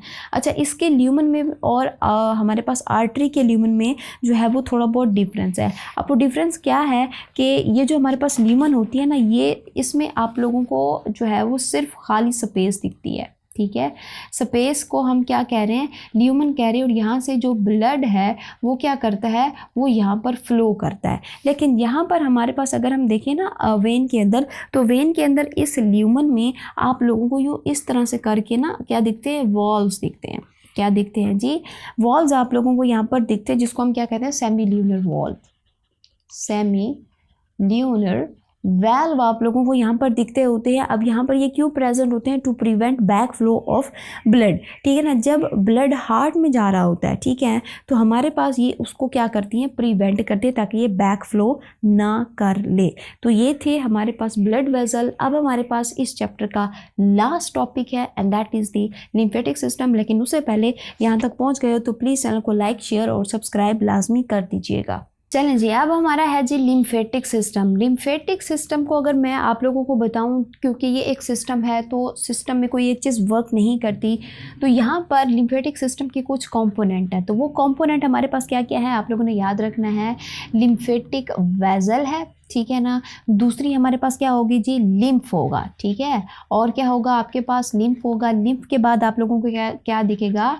आप लोगों को लिम्फ नोड दिखता है। ये तीन चीज़ें होती हैं लिम्फेटिक सिस्टम में। वन बाय वन करके इस स्ट्रक्चर के अंदर मैं आपको पढ़ाती चली जाऊंगी। फिलहाल आप लोगों ने सिर्फ इतना याद रखना कि इसके तीन कंपोनेंट होते हैं। ठीक है ना। अच्छा, अब यहाँ पर जो है मैं आपको स्ट्रक्चर बता देती हूँ। ये जो है आप लोग यहाँ से ये रेड कलर से लेकर आप लोग ब्लू कलर तक ये जो आप लोग वेसल देख रहे हो, बेसिकली ये आर्टरी, वेन्स और हमारे पास क्या है जी? कैपिलरीज हैं। ये हमारा है जी हार्ट। ठीक है, अब होता क्या है कि ये जो हमारे पास वेसल्स होती हैं इनमें ब्लड होता है। ठीक है ना। अब जैसे ही हमारे पास ब्लड किस में आता है? आर्टरी में आता है। ठीक है, ये हमारे पास क्या है जी? ये है जी आर्टरी। अब जैसे ही ब्लड हमारी किस में आता है? आर्टरी में आता है। आर्टरी में प्रेशर बहुत ज़्यादा होता है। ठीक है, तो बहुत ज़्यादा प्रेशर होने की वजह से फिर हमारे पास क्या होता है कि यहाँ से ब्लड बाहर आएगा। क्या करेगा? ये जो ब्लड है यहाँ पर, ठीक है ना, ये जो क्या होगा? ये जो ब्लड होगा यहाँ पर, ठीक है, इसमें आप लोगों को जो ब्लड दिखता है वो क्या होगा? ये ब्लड जो है यहाँ पर बाहर आएगा। ठीक है ना। अब बाहर ये जो स्पेस है, ठीक है ना, यहाँ पर आपको क्या दिखते हैं? आप लोगों को सेल्स दिखते हैं यूँ इस तरह से। ठीक है, यहाँ पर आपको पड़े हुए सेल्स दिखते हैं और ये सेल्स, इनको हम क्या कहते हैं? ये टिश्यू होते हैं जो कि बेसिकली वेन्स के अराउंड जो कैपिलरीज होती हैं, जो हमारा ब्लड वेसल होते हैं, है उनके अराउंड होते हैं, ठीक है ना। तो यहाँ पर भी आप लोगों को सेल्स दिखते हैं, यहाँ पर भी सेल्स आप लोगों को दिखते हैं। तो यहाँ से हमारे पास जो फ्लूइड है वो निकल कर यहाँ पर आ जाता है, ठीक है ना। और यहाँ पर ये जो हमारे पास सेल्स है, सेल्स की स्पेस में आपको दिखता है। इस स्पेस को हम क्या कहते हैं, इंटरस्टिशियल स्पेस कहते हैं, ठीक है ना। हमारे पास सेल्स के दरमियान में जो स्पेस है उसको हम क्या कहते हैं, इंटरस्टिशियल स्पेस कहते हैं। अब एक चीज़ नोट कीजिएगा कि जब हमारे पास ब्लड किस में था, आर्टरी में था, तो ब्लड को हम ब्लड ही कह रहे थे। लेकिन जैसे ही हमारे पास ड्यू टू प्रेशर डिफरेंस यहाँ से ये निकल कर इस स्पेस में आता है, तो अब इसका नाम हमारे पास चेंज हो जाता है, जिसको हम क्या कहते हैं, हम इसको प्लाज्मा भी बोलते हैं, या फिर हम इसको जो है वो, क्योंकि इंटरस्टिशियल स्पेस में आया है तो हम इसको इंटरस्टिशियल फ्लूइड भी कहते हैं। इसके नाम चेंज होते जाएंगे, पहले ब्लड था, फिर प्लाज्मा बना, फिर लिम्फ बनेगा, ठीक है। तो ये आप लोगों ने याद रखना है कि कब जो है ये ब्लड था, कब जो है ये प्लाज्मा था। तो हमारे पास ये क्या है कि जब ये आर्टरी से निकल कर आ जाता है तो हमारे पास क्या होता है, ये प्लाज्मा होता है, ठीक है ना। अब इस प्लाज्मा में आपको क्या क्या दिखता है, मेनली आप लोगों ने जो चीज़ें याद रखनी है वो क्या है कि आप लोगों को यहाँ पर क्या मिलती है, प्रोटीन मिलती है। लेकिन प्रोटीन क्या होगी, प्रोटीन जो है वो कम होगी। और इसके अंदर आप लोगों को क्या दिखता है, आप लोगों को WBCs दिखते हैं, क्योंकि इनकी जो शेप होती है ना ये स्क्वीज़ कर जाते हैं, तब ये जो है यहाँ पर बाहर निकल आते हैं। इसके अलावा आप लोगों को क्या दिखता है, आप लोगों को जो है वो अमाइनो एसिड दिखता है, आप लोगों को ग्लूकोज दिखता है, आप लोगों को ऑक्सीजन दिखता है। ऑक्सीजन यहाँ पर ज़्यादा होगी, ऑक्सीजन यहाँ पर क्या होगी जी, ज़्यादा होगी। अब यहाँ पर हमारे पास क्या होगा कि ये जो हमारे पास फ्लूइड बाहर निकल कर आया है, जिसको हम क्या कह रहे हैं, प्लाज्मा कह रहे हैं, और इसमें जो कुछ भी होगा वो ये सेल जो है इसको क्या कर लेंगे, यूज़ कर लेंगे, ठीक है ना। इसमें अमाइनो एसिड को यूज़ कर लिया, ग्लूकोज को यूटिलाइज कर लिया, इन्होंने ऑक्सीजन की प्रेजेंस में क्या कर ली, रेस्पिरेशन कर ली, और रेस्पिरेशन के रिजल्ट में फिर क्या बन रहा है, यहाँ पर वेस्ट बन रहा है। अब यहाँ पर जितना फ्लूइड यहाँ पर निकल कर आता है उसमें से सपोज करो 100% जो है ये फ्लूइड जो था वो क्या किया था, फ्लूइड बाहर आया, उसमें से सपोज कर लो 70% जो है वो सेल्स ने क्या कर लिया, सेल्स ने यूज़ कर लिया। 30% हमारे पास क्या है जी, रिमेनिंग है, ठीक है, 30% रिमेनिंग है। अब ये जो 30% रिमेनिंग है ना, इसने वापस यहाँ पर जाना है, लेकिन ये यहाँ पर नहीं जा सकता। क्यों नहीं जा सकता, क्योंकि प्रेशर डिफरेंस है, प्रेशर डिफरेंस है। ये जो वेन्यूल्स होते हैं ना, वेन्यूल्स में हमारे पास प्रेशर कम होता है, जिसकी वजह से यहाँ पर ये नहीं जा सकता, ठीक है। तो यहाँ पर ये रह जाएगा, ठीक है। इन स्पेस में क्या करेगा, ये जो फ्लूइड है ये यहाँ पर रह जाएगा। अब हमने इसको यहाँ पर रहने नहीं देना, क्योंकि अगर ये यहाँ पर रहा, अगर ये स्पेस में रहा, तो जगह जगह पे फ्लूइड के प्रेजेंस की वजह से यहाँ पर क्या हो जाएगा, यहाँ पर स्वेलिंग हो जाएगी, एक बीमारी हो जाएगी जिसको हम कहेंगे एडिमा।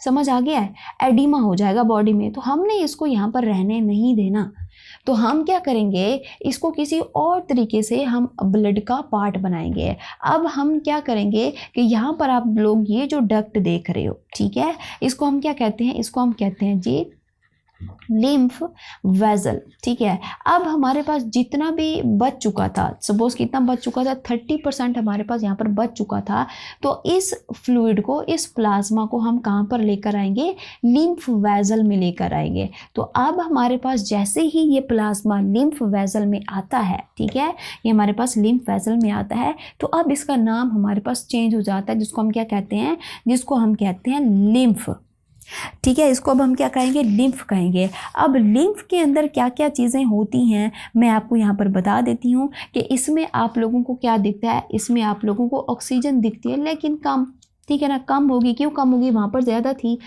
जब ज़्यादा थी तो हमारे पास सेल्स ने यूटिलाइज़ कर लिया, सेल्स ने यूटिलाइज़ करने के बाद थोड़ी ऑक्सीजन बचा दी, तो इसलिए यहाँ पर ऑक्सीजन जो है वो कम होगी, कार्बन डाइऑक्साइड जो है वो ज़्यादा होगी, क्योंकि सेल ने रेस्पिरेशन के थ्रू कार्बन डाइऑक्साइड को बनाया, ठीक है ना। और इसके अंदर आप लोगों को WBCs भी दिखेंगी, ठीक है ना।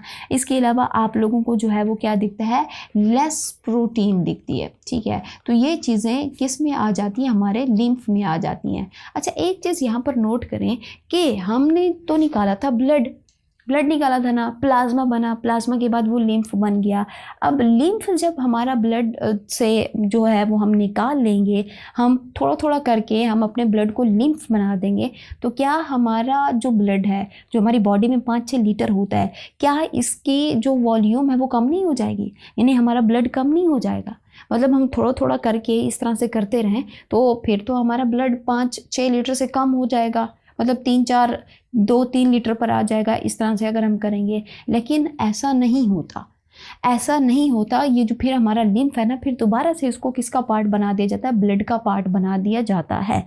अच्छा, फिर हमारे पास क्या होता है कि जैसे ही ये जो लिम्फ होता है, लिम्फ हमारे लिम्फ वेसल में आता है, तो ये फिर आगे कहाँ पर जाता है? आगे जाता है, यहाँ पर आप लोग ये जो स्ट्रक्चर देख रहे हो, ये हमारे पास क्या है जी? लिम्फ नोड होते हैं, ठीक है ना। अब लिम्फ नोड हमारे पास यहाँ पर जो है वो ऐसे स्ट्रक्चर होते हैं जिनके अंदर आप लोगों को क्या दिखता है, मैं थोड़ा सा इसको जूम कर लेती हूँ, ठीक है। तो यहाँ पर आप लोगों को जो है वो मैक्रोफेज दिखते हैं, ठीक है। तो ये क्या काम करते हैं? ये हमारे पास इम्यूनिटी का भी काम कर रहे होते हैं, ठीक है ना। और ये उन पार्टिकल्स को भी खाते हैं जो कि साइज़ में बड़े होते हैं, जिनका कोई काम नहीं होता। मतलब क्या है कि ये क्या करते हैं कि फ़िल्टर करते हैं, ठीक है ना। अब ये हमारी बॉडी के अंदर ना आप लोगों को लिम्फ नोड जो है वो जो है आप लोगों को आपके नेक में भी मिलेंगे, अंडर आर्म पिट के अंदर भी आप लोगों को यहाँ पर मिल जाते हैं, ठीक है।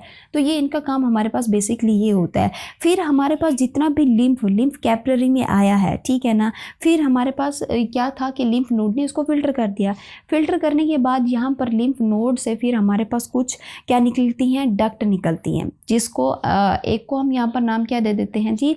थोरैसिक डक्ट, ठीक है। थोरैसिक डक्ट होता है, ठीक है। यहाँ पर ये लैग कर रहा है, इसको क्या मुसीबत है? थोरैसिक डक्ट है, ठीक है। और थोरैसिक डक्ट में हमारे पास आप लोग याद रखिएगा कि जो थोरैसिक डक्ट होती है ना, इससे हमारे पास ब्लड जो है वो कहाँ से आता है? आप लोग खुद लिख लें। यहाँ पर मेरा जो ये पेन है ना, ये लैग कर रहा है, ठीक है। तो ये लेफ़्ट साइड और लोअर लिप से लिम्फ को कलेक्ट करता है, ठीक है ना। और फिर यहाँ पर आप लोगों को एक और डक्ट दिखती है जिसको हम क्या कहते हैं? राइट लिम्फेटिक डक्ट, जिसको हम क्या कहते हैं? राइट लिम्फेटिक डक्ट, ठीक है।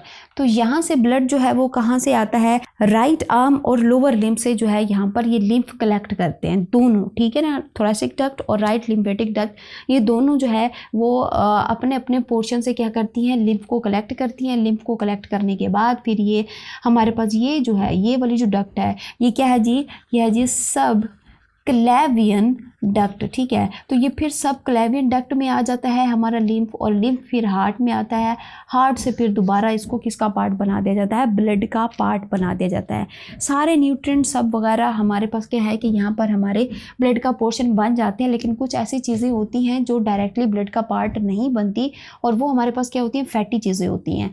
तो फैट्स जो है ये डायरेक्टली नहीं आता, इसको फिर किसी और तरह से हम गुजार के आते हैं। जैसे कि हमने डाइजेशन में पढ़ा था कि लैक्टिन से हम फिर उसको किस में पहुंचा देते हैं? हम उसको ब्लड का पार्ट बना देते हैं, डायरेक्टली वो नहीं जाता।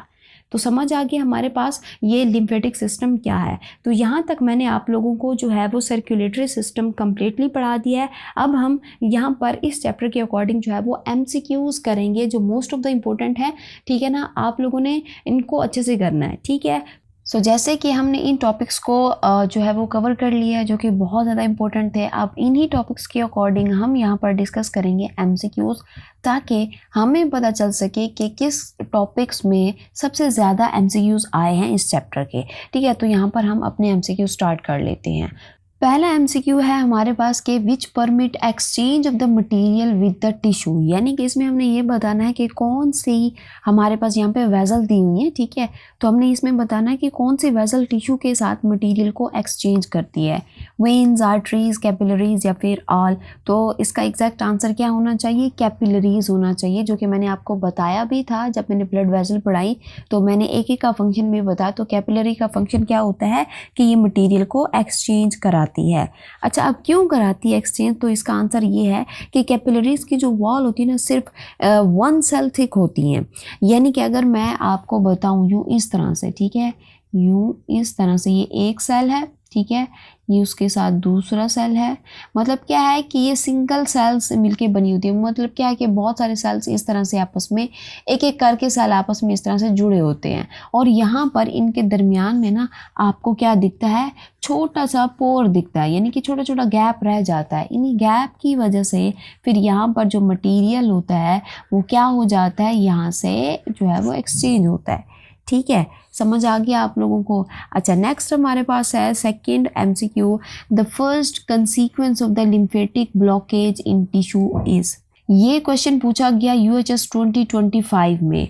तो यहाँ पर हमने बताना है कि लिम्फेटिक ब्लॉकेज टिश्यू में किस वजह से होती है, deficiency of oxygen, loss of nerve signal, या फिर ड्रॉप इन ब्लड प्रेशर, या फिर excess fluid accumulation in tissue. तो इसका एग्जैक्ट आंसर क्या है जी, excess fluid accumulation in the tissue. देखो भाई, मैंने आप लोगों को ये बताया था कि जब ब्लड हमारी ब्लड वेसल से निकल कर बाहर आता है इंटरस्टिशियम में, यानी कि हमारे पास टिश्यू के अराउंड जो है वो यहाँ पर क्या कर लेता है, फैल जाता है। तो सेल जो है वो उस फ्लूइड को यूज़ कर लेते हैं, जिसको अब हम नाम क्या दे रहे थे, प्लाज्मा का। तो अगर उस प्लाज्मा को देखें तो हमारे पास वो जो क्या होता है, टिश्यू फ्लूइड था जो बाहर आया, जो प्लाज्मा जिसको हम बोल रहे हैं, अगर उसको हमने दोबारा ब्लड का पार्ट ना बनने दिया तो क्या होता है कि वही टिश्यू फ्लूइड उन सेल्स के अराउंड रहता है, जिससे क्या होता है, मैंने कहा था कि एक बीमारी हो जाती है, जगह जगह बॉडी पे स्वेलिंग हो जाती है, जिसको हम एडीमा कहते हैं। ठीक है, तो ये किस वजह से हो रहा है, access fluid accumulation in tissue. ठीक है ना, देखो भाई, जो लिम्फेटिक वेसल होती है ना, वो एक्स्ट्रा टिश्यू फ्लूइड को वापस ब्लड में ले जाती है। अगर ब्लॉकेज होता है तो टिश्यू फ्लूइड में जमा हो जाता है, जिससे हमारे पास कंडीशन जनरेट होती है, जिसको हम क्या कहते हैं, एडीमा कहते हैं। समझ आ गया। ओके, नेक्स्ट हमारे पास एमसीक्यू है कि which of the following blood vessel have lowest blood velocity with correct reason for low blood velocity. यानी कि हमने इसमें बताना क्या है कि किस ब्लड वेसल में ब्लड की स्पीड सबसे कम होती है। ठीक है, यहाँ पर हमारे पास आर्टरीज, फिर हमने बताना due to thick wall, capillaries due to highest overall cross sectional area, या फिर सी ऑप्शन यानी कि veins due to blood flow against the gravity, और डी ऑप्शन हमारे पास क्या है, capillaries due to two way blood flow in capillaries. तो इसका एग्जैक्ट आंसर हमारे पास क्या है, ये यूएचएस में हमारे पास पूछा गया 2025 में। तो इसका एग्जैक्ट आंसर हमारे पास क्या है जी, हमारे पास है जी capillaries due to highest overall cross sectional area.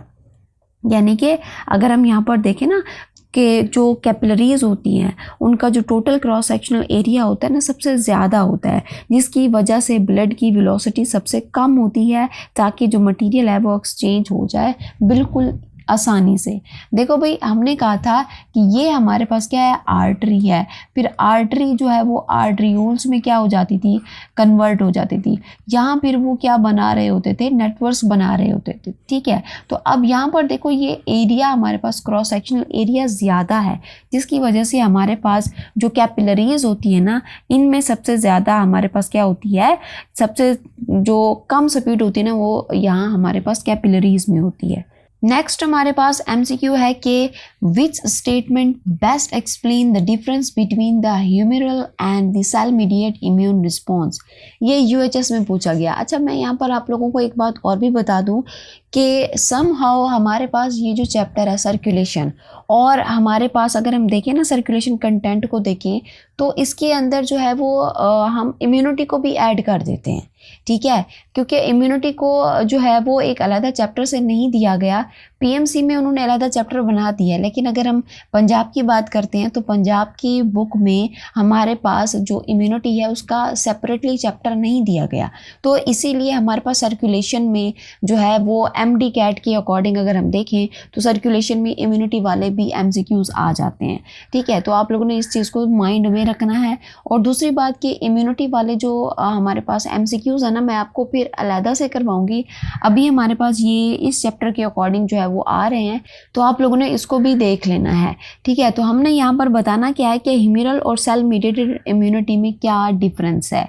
Humoral immunity involve B lymphocyte and cell mediated immunity involve T lymphocyte, या फिर humoral immunity destroy virus and cell mediated क्या करती है, इम्यूनिटी डिस्ट्रॉय बैक्टीरिया।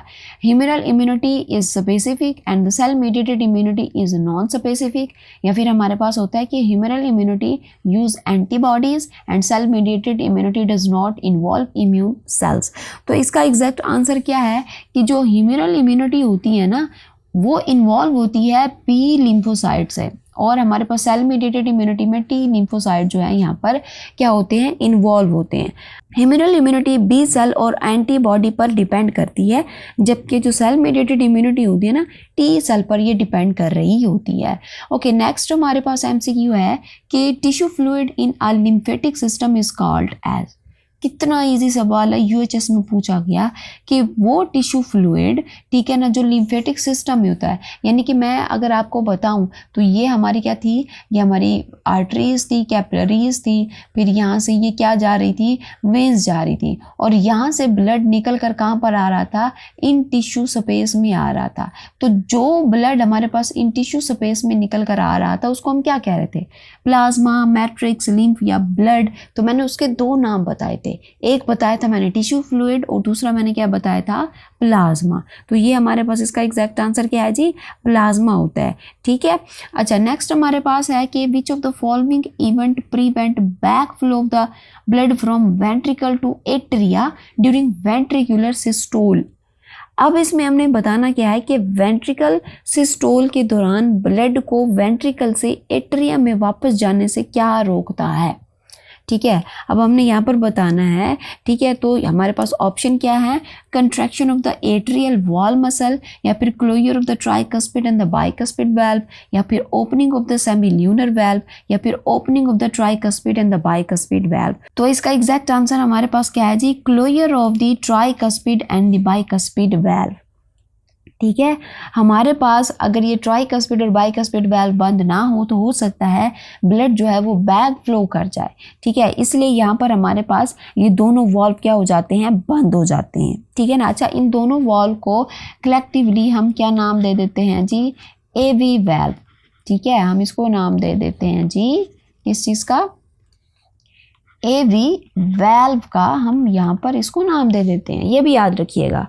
नेक्स्ट है कि when antibody produce B cell, यानी कि जब एंटीबॉडी ने क्या बना लिया, बी सेल बना लिया, kill the antigen then it is called, यानी कि जब बी सेल एंटीबॉडी बनाकर एंटीजन को डिस्ट्रॉय करती हैं तो इसे क्या कहते हैं, cell mediated response, passive response, humoral response, या फिर सेल कोलैबोरेटेड रिस्पॉन्स। तो इसका एग्जैक्ट आंसर क्या है जी, ह्यूमरल रिस्पॉन्स। ये देखो भाई, जो ह्यूमरल इम्यूनिटी होती है ना उसमें बी सेल एंटीबॉडी बनाती हैं जो एंटीजन को क्या कर देती हैं, न्यूट्रलाइज कर देती हैं। हम ये पढ़ेंगे इम्यूनिटी वाली चैप्टर में, मैं आपको डिटेल से पढ़ाऊंगी। ठीक है, नेक्स्ट हमारे पास है कि B lymphocyte are formed and mature. B lymphocyte, ये आप लोगों ने जो है वो अच्छे से करना है, ये बार बार जो है वो सवाल पूछा जाता है। एक बी लिम्फोसाइट का और दूसरा टी लिम्फोसाइट, ये कहाँ पर जो है वो बनते हैं, या फिर यूँ कहे कि ये कहाँ पर मेच्योर होते हैं, ये सवाल पूछा जाता है। ठीक है, तो यहाँ पर इसका जो एग्जैक्ट आंसर है वो क्या है जी, बोन मैरो। ठीक है, बोन मैरो में जो बी सेल होते हैं ना वो यहाँ पर बनते भी हैं और यहाँ पर क्या होते हैं, मेच्योर होते हैं। नेक्स्ट हमारे पास है कि which structural characteristic is most accurate for the arteries, यानी कि अब हमने बताना है कि आर्टरीज की सबसे सही स्ट्रक्चरल कैरेक्टरिस्टिक क्या होती हैं, थिन वॉल विद वाल्व, या फिर thick and muscular valve, highly permeable valve, large lumen lacking muscle. तो ये मैंने आप लोगों को जो है वो ब्लड वेसल में बड़ा क्लियरली बताया था कि हमारे पास इसकी जो वॉल होती हैं वो क्या होती हैं, थिक होती हैं, और हमारे पास मस्कुलर होती हैं। थिक क्यों होती हैं, क्योंकि इन्होंने जो है वो ब्लड जो लेकर आना होता है ना, बड़े प्रेशर से लेकर आना होता है, तो इसलिए ये प्रेशर को विद स्टैंड करती है, इसलिए ये थिक होती हैं और मस्कुलर होती हैं। नेक्स्ट है कि ड्यूरिंग डायास्टोल द हार्ट चैम्बर। अब डायास्टोल क्या होता है, मैंने अभी आप लोगों को पढ़ाया था। ठीक है ना, कहाँ पर पढ़ाया था, मैंने आप लोगों को जब हार्ट रेट बताया था। ठीक है ना, यानी कि हार्ट बीट कैसे बनती है वहाँ पर मैंने आप लोगों को बताया था। ठीक है, तो अब इसमें हमने क्या बताना है कि डायास्टोल के दौरान हार्ट चैम्बर क्या करते हैं, relax and fill with blood, contract strongly, eject blood into arteries या फिर रिमेन क्लोज्ड। तो इसका एग्जैक्ट आंसर हमारे पास क्या है कि ये रिलैक्स होते हैं और फिल करते हैं विद द ब्लड।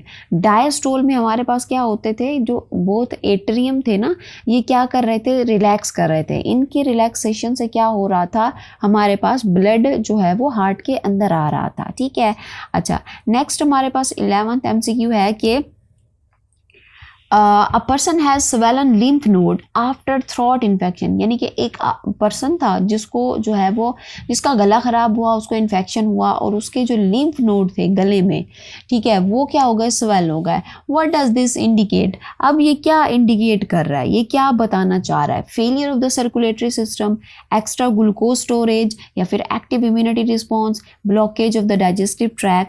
तो इसका एग्जैक्ट आंसर हमारे पास क्या होना चाहिए जी, एक्टिव इम्यूनिटी रिस्पॉन्स। देखो भाई, जब इन्फेक्शन होती है तो लिम्फ नोड में जो है वो लिम्फोसाइट और मैक्रोफेजेस ज़्यादा एक्टिव हो जाते हैं, इस वजह से लिम्फ नोड जो है वो स्वेल हो जाते हैं। ये इम्यून सिस्टम की जो है वो हमारे पास एक्टिव रिस्पॉन्स को क्या करता है, शो करता है। अच्छा नेक्स्ट हमारे पास है कि which of the following fluid flow through the lymphatic vessel. अब बताना, कितना इजी सवाल है कि जो लिम्फेटिक वेसल होती हैं उसमें जो फ्लूइड मूव कर रहा होता है उसका नाम क्या है, ऑब्वियसली लिम्फ है। ठीक है, लिम्फ वेसल में जो चीज़ मूव करेगी वो लिम्फ होगा।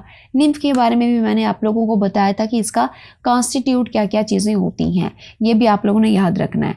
नेक्स्ट हमारे पास है कि atrioventricular valve closed during which phase of the cardiac cycle. अब हमने बताना है एट्रियोवेंट्रिकुलर वॉल कौन से होते हैं, वो वॉल जो, अच्छा मैं यहाँ पर बना दूँ, ठीक है, ये चैम्बर है, ठीक है, दो ऊपर वाले एट्रियम और दो नीचे वाले हमारे पास वेंट्रिकल है। तो हमारे पास कौन सा वाल्व, किस वाल्व की बात करें, एट्रियोवेंट्रिकुलर, यानी कि वो वाल्व जो कि एट्रिया और वेंट्रिकल के दरमियान में है, यानी कि ट्राइकस्पिड और बाइकस्पिड वाल्व की बात हो रही है यहाँ पर। ठीक है, तो अब हमने बताना है कि एट्रियोवेंट्रिकुलर वाल्व कार्डियक साइकिल के किस फेज में बंद होते हैं, ventricular systole, ventricular diastole, atrial systole या फिर एट्रियल डायस्टोल। तो हमारे पास किस में होते हैं, वेंट्रिकल सिस्टोल में होते हैं। अब यहाँ पर मैंने आप लोगों को बताया था कि जब वेंट्रिकल सिस्टोल होता है तो वेंट्रिकल सिस्टोल में जो वेंट्रिकल होते हैं ना वो कंट्रैक्ट करते हैं और इस वक्त हमारे पास ट्राइकस्पिड और बाइकस्पिड वाल्व क्या कर जाते हैं, बंद हो जाते हैं, ताकि ब्लड जो है वो बोथ एट्रियम की तरफ ना जाए। ठीक है, ये मैंने आप लोगों को पढ़ाया अभी, जो जब मैंने आप लोगों को हार्ट बीट पढ़ाई थी। ठीक है, नेक्स्ट हमारे पास है कि which specialised cell of the liver perform phagocytic function. ये IBA में पूछा गया। ठीक है ना, यानी कि हमने क्या बताना, लीवर के कौन से स्पेशलाइज सेल जो हैं वो फेगोसाइटोसिस करते हैं। कुप्फर सेल्स हैं, श्वान सेल्स हैं, पेरिटल सेल हैं या फिर चीफ सेल हैं। तो हमारे पास कौन से सेल होते हैं, कुप्फर सेल्स होते हैं। कुप्फर सेल्स लीवर में हमारे पास प्रेजेंट मैक्रोफेजेस होती हैं जो बैक्टीरिया और डेड सेल्स को क्या करती हैं, इनगल्फ करती हैं। ओके, नेक्स्ट हमारे पास है अ कंफर्म्ड कोविड पेशेंट, यानी कि एक पेशेंट है, ठीक है, जिसको कोविड जो है, जिसका कोविड जो है कंफर्म है, यानी कि उसको कोविड है, वीक स्पेसिफिक इम्यूनिटी, और वो शो क्या कर रहा है, वीक स्पेसिफिक इम्यूनिटी शो कर रहा है। विच component is most likely deficient in this patient. अब उसमें हमने ये बताना है कि किस चीज़ की हमारे पास यहाँ पर डेफिशिएंसी होगी, रेड ब्लड सेल की, हेल्पर टी सेल की, थ्रोम्बोसाइट की, सुप्रेसर टी लिम्फोसाइट की। तो इसका एग्जैक्ट आंसर क्या है हमारे पास, हेल्पर टी लिम्फोसाइट की कमी होगी। देखो भाई, हेल्पर टी सेल जो है वो इम्यून रिस्पॉन्स को एक्टिव करती हैं और बी सेल और टी सेल दोनों को स्टिमुलेट करती हैं। इनकी कमी से स्पेसिफिक इम्यूनिटी क्या हो जाती है, वीक हो जाती है। नेक्स्ट है हमारे पास के which of the following organ take part in the T cell maturation for both the lymphatic and the endocrine system. ये शिज़ाम्बियो में पूछा गया 2025 में। तो अब हमने यहाँ पर बताना है कि कौन सा ऑर्गन लिम्फेटिक और एंडोक्राइन दोनों सिस्टम का पार्ट है और टी सेल को क्या करता है, मेच्योर करता है। हमने ये बताना है, स्प्लीन है, थाइमस है, लिवर है या फिर किडनी है। तो वो हमारे पास क्या होता है, टी सेल होता है। टी सेल की मैचुरेशन हमारे पास कहाँ पर होती है, थाइमस में होती है। देखो भाई, थाइमस टी लिम्फोसाइट की मैचुरेशन करता है और थाइमोसिन हार्मोन भी प्रोड्यूस करता है, इसीलिए ये लिम्फेटिक और एंडोक्राइन दोनों सिस्टम का पार्ट होता है। ये आप लोगों ने याद रखना है। नेक्स्ट हमारे पास है कि आफ्टर लीवर ट्रांसप्लांट, यानी कि किसी पेशेंट का जो है वो लिवर डैमेज हुआ था, ख़राब हुआ था, उसको ट्रांसप्लांट किया गया। Doctor suppress T lymphocyte. अब डॉक्टर ने क्या किया, ऐसी मेडिसिन दी जिसकी वजह से इम्यूनिटी में टी लिम्फोसाइट जो थे वो क्या हो गए, सुप्रेस हो गए, सुला दिया उनको, ठीक है ना। T lymphocyte activity in the patient, why. अब क्यों ऐसा किया, यानी कि टी लिम्फोसाइट को हमने यहाँ पर क्यों सुप्रेस किया है, इसकी वजह क्या है। To increase the rate of antibody production, नहीं भाई, या फिर to prevent infection, to avoid graft rejection, to produce memory cell faster. तो इसका एग्जैक्ट आंसर हमारे पास क्या है, टू अवॉइड ग्राफ्ट रिजेक्शन, यानी कि जो ट्रांसप्लांट हमने किया है उसके रिजेक्शन से बचने के लिए हम यहाँ पर क्या करते हैं, टी लिम्फोसाइट को क्या कर देते हैं, सुप्रेस कर देते हैं। जो टी लिम्फोसाइट होती है ना, ये टी सेल ट्रांसप्लांटेड ऑर्गन को फॉरेन ऑर्गन समझता है, ठीक है ना, फॉरेन पार्टिकल समझ लेता है और उस पर अटैक शुरू कर देता है, इसलिए उनकी एक्टिविटी को सुप्रेस किया जाता है ताकि ग्राफ्ट रिजेक्शन ना हो, ठीक है। फिर हमारे पास नेक्स्ट है कि वेंट्रिक्यूलर डायस्टोल काज, शिज़ामिया में पूछा गया। ये देखो हार्ट बीट से हमारे पास जो है वो कुछ ज़्यादा एमसीक्यूज पूछे जा रहे हैं, तो आप लोगों ने इसको अच्छे से करना है, ठीक है। तो हमारे पास क्या है कि वेंट्रिकुलर डायस्टोल का काज क्या होती है, ventricular contraction, closure of the atrioventricular valve, opening of the semilunar valve, या फिर closure of the semilunar valve. तो इसका एग्जैक्ट आंसर हमारे पास क्या है कि closure of the semilunar valve, ठीक है। तो ये इसका एग्जैक्ट आंसर है। हमारे पास होता क्या है कि वेंट्रिकुलर डायस्टोल में वेंट्रिकल क्या कर लेते हैं, रिलैक्स हो करते हैं और प्रेशर कम हो जाता है, इससे हमारे पास जो सेमील्यूनर वैल्व हो ये बंद हो जाती हैं ताकि ब्लड वापस वेंट्रिकल में ना जा पाए, ठीक है, समझ आ गया। अच्छा, फिर हमारे पास नेक्स्ट एमसीक्यू है कि atrial wall are thinner as compare to the ventricle because. अब एट्रिया की जो वॉल होती हैं वो वेंट्रिकल से क्या होती हैं, थिनर होती हैं, क्यों, वजह क्या है। Atria are small in size. Atria are present above the ventricle. Atria has to force blood into the ventricle which lie very close to them. या फिर blood enter into the atria by the osmosis. तो इसका exact answer क्या है कि atria has to force blood. Blood पर force जरूर लगाता है, लेकिन वो जो ब्लड उसने भेजना होता है बिल्कुल करीब भेजना होता है वेंट्रिकल्स में, जिसकी वजह से हमारे पास इसकी जो वॉल्स होती हैं वो थिन होती है as compare to the ventricle. समझ आ गया। अच्छा, नेक्स्ट हमारे पास 20 एमसीक्यू है कि which lymphatic structure absorb dietary fat in the intestine. मैंने आप लोगों को लिम्फेटिक सिस्टम में ये पॉइंट थोड़ा सा हाईलाइट किया था कि यहाँ पर लिम्फ नोड के अंदर जितनी भी सारी चीज़ें, लिम्फ नोड नहीं, लिम्फ के अंदर, ठीक है, लिम्फ के अंदर जितनी भी सारी चीज़ें होंगी, न्यूट्रिएंट वगैरह होंगे, उनको ब्लड का पार्ट बना दिया जाएगा डायरेक्टली। लेकिन यहाँ पर क्या होता है कि जो फैट्स होती है ना वो डायरेक्टली हमारे पास ब्लड में नहीं जाती, इनको फिर लाने के लिए हम क्या करते हैं, पहले लैक्टियल जो है हमारे पास इनके अंदर जो है यहाँ पर एब्जॉर्ब करते हैं और फिर हमारे पास इसका ब्लड का पार्ट बना दिया जाता है, ठीक है। तो ये हमारे पास इसका जो है वो एग्जैक्ट आंसर है। ये हमारे पास जो लैक्टियल्स है ना इन विलाई, बेसिकली ये हमारे किसका पार्ट है, ये हमारे डाइजेस्टिव सिस्टम का पार्ट है। समहाउ इसको हम इम्यूनिटी में यानी कि लिम्फेटिक सिस्टम में भी यहाँ पर पढ़ लेते हैं।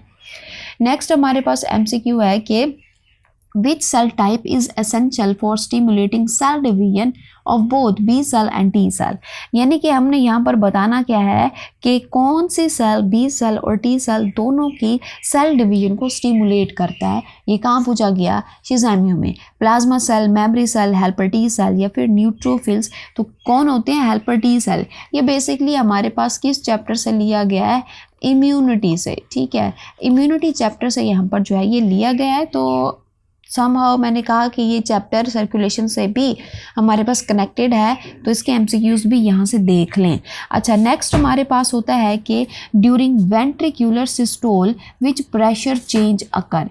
ये कहाँ पूछा गया, ये शिज़ामिया 2025 में पूछा गया, यानी कि ventricular pressure rise above the atrial pressure rise above ventricular pressure, या फिर ventricular pressure fall below atrial pressure, या फिर ventricular pressure falls below atrial pressure। तो इसका एग्जैक्ट आंसर हमारे पास क्या है कि ventricular pressure rise above atrial pressure, ठीक है ना। यहाँ पर हमारे पास क्या है कि ventricular pressure rise above the atrial pressure. अब इसका क्या मतलब है, जब वेंट्रिकल्स कंट्रैक्ट करते हैं तो उनका प्रेशर आर्टरीज के प्रेशर से ज़्यादा हो जाता है, जिससे सेमिल्यूनर वाल्व जो है यहाँ पर क्या हो जाती है, ओपन हो जाती हैं और ब्लड आर्टरीज में चला जाता है।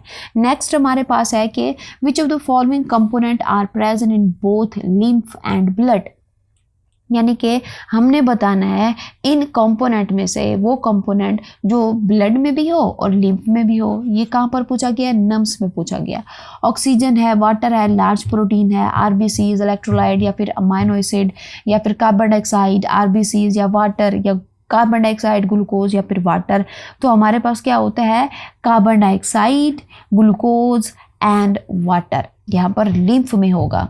नेक्स्ट हमारे पास जो एमसीक्यू है वो यहाँ पर के blood flow in vessel least depend on, यानी कि ब्लड फ्लो वेसल में सबसे कम किस फैक्टर पर डिपेंड करता है।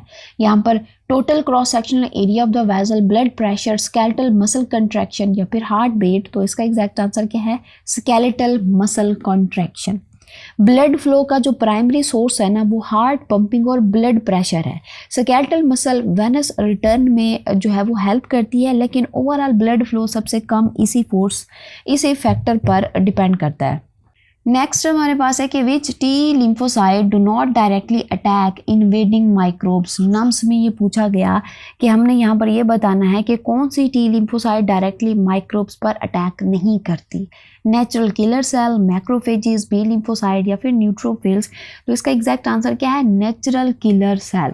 ठीक है, ये हमारे पास क्या है कि अगर हम देखें ना तो natural killer cells infected body cells को डिस्ट्रॉय करती हैं, लेकिन माइक्रोब्स पर डायरेक्टली अटैक नहीं करती।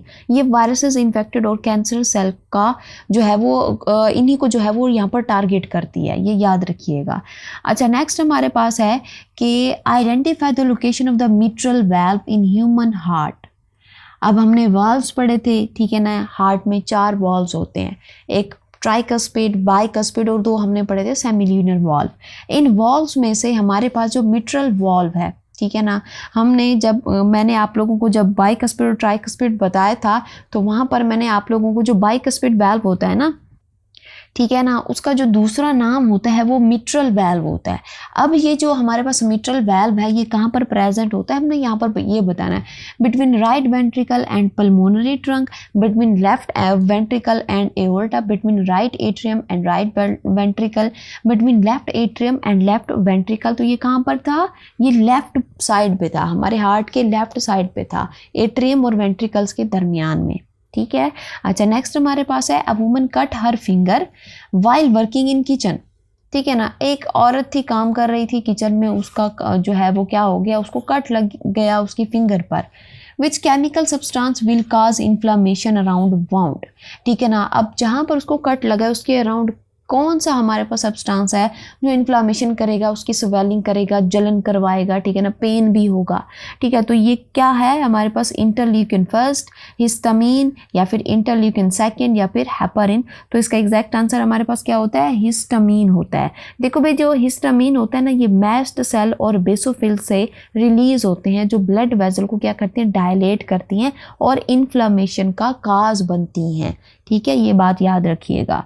नेक्स्ट हमारे पास है 28th MCQ कि heart is surrounded by a tough inelastic double membranous covering called, यानी कि हमने स्टार्ट में पढ़ा था ये जो हार्ट होता है ना, इसके अराउंड मैंने आप लोगों को एक कवरिंग बताई थी, उस कवरिंग का हमारे पास नाम क्या था, पेरिकार्डियम। ठीक है, जिसमें हमने उसकी मजीद लेयर्स भी डिस्कस की थी। नेक्स्ट हमारे पास MCQ है कि which phase of the cardiac cycle is characterised by opening of the semilunar valve, यानी कि इनमें से, इन कार्डिक फेजेस में से हमने बताना है कि कौन सा फेज हमारे पास सेमिल्यूनर वाल्व की ओपनिंग का काज होता है। Atrial systole, atrial diastole, ventricular systole या फिर वेंट्रिकुलर डायस्टोल। यानी कि हमारे पास अगर हम देखें ना कि आर्टरीज में भी क्या होता है, प्रेशर होता है, लेकिन उससे ज़्यादा प्रेशर कहाँ पर होता है, वेंट्रिकल्स पर होता है। ठीक है ना, तो जब वेंट्रिकुलर प्रेशर आर्टरीज के प्रेशर से ज़्यादा हो जाता है तो सेमिल्यूनर वाल्व यहाँ पर क्या हो जाती हैं, ओपन हो जाती हैं और ब्लड एओर्टा और पल्मोनरी आर्टरी में जाता है। ये बात आप लोगों ने या माइंड में रखनी है। फिर नेक्स्ट हमारे पास है कि which part of the heart conducting system delay the impulse from atria to ventricles. ये मैंने आप लोगों को बताया था कंडक्टिंग सिस्टम ऑफ हार्ट में कि हमारे पास कौन सा जो स्ट्रक्चर है वो इम्पल्स को डिले करता है, ठीक है ना, किस में जाने के लिए, वेंट्रिकल्स में जाने के लिए। Cyano atrial node, atrio ventricular node, परकिंजे fibre या फिर एट्रियो वेंट्रिकुलर वेल्व। तो इसका एग्जैक्ट आंसर हमारे पास क्या है जी, एट्रियो वेंट्रिकुलर नोड, ठीक है, एवी नोड जिसको हम बोल रहे थे, ठीक है ना। वो क्या करता है, डिले करता है। कितना डिले कर रहा था, 0.15 सेकेंड तक इसको जो है वो क्या कर रहा था, डिले कर रहा था, ठीक है। नेक्स्ट हमारे पास है द हार्ट बीट साउंड लब is produced on the clear of. ये KMU में पूछा गया, यानी कि लब की साउंड किस चीज़ के बंद होने से जो है वो होती है, aortic valve, atrioventricular valve, pulmonary valve या सेमिल्यूनर। तो हमें पता है किसकी वजह से होती है, यहाँ पर हमारे पास एट्रियोवेंट्रिकुलर वाल्व्स की वजह से होती है।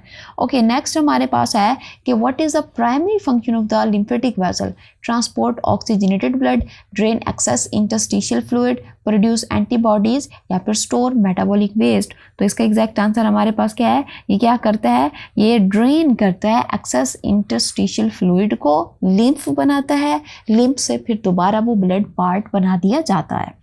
लास्ट MCQ है हमारे पास, the primary role of the helper T cell in immune response, KMU में पूछा गया।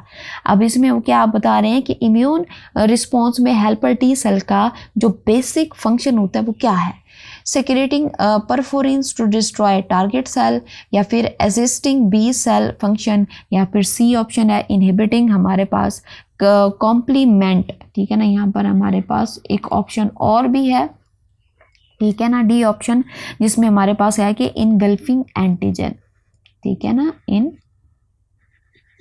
इनगल्फिंग, ठीक है, एंटीजन, ठीक हो गया। तो ये हमारे पास इसका जो एग्जैक्ट आंसर होता है क्या है जी, असिस्टिंग बी सेल फंक्शन, ठीक है। अब helper T cell cytokines release करती हैं जो बी सेल को एंटीबॉडीज बनाने और जो दूसरी हमारे पास इम्यून सेल्स होते हैं उनको एक्टिवेट करने में हेल्प करता है। तो ये था आज का हमारा वन शॉट, ठीक है। मैंने आप लोगों को यहाँ पर टॉपिक भी समझा दिए और यहाँ पर मैंने आप लोगों को पास्ट ईयर MCQs भी करा दिए। अगर फिर भी कहीं पर कन्फ्यूजन रह गया तो आप लोग फिर भी कंफर्म कर सकते हैं मुझसे, ठीक है ना। तो मुझे दे यहाँ पर इजाज़त, मिलते हैं नेक्स्ट वीडियो में, अपना ख्याल रखिए, अल्लाह हाफिज़।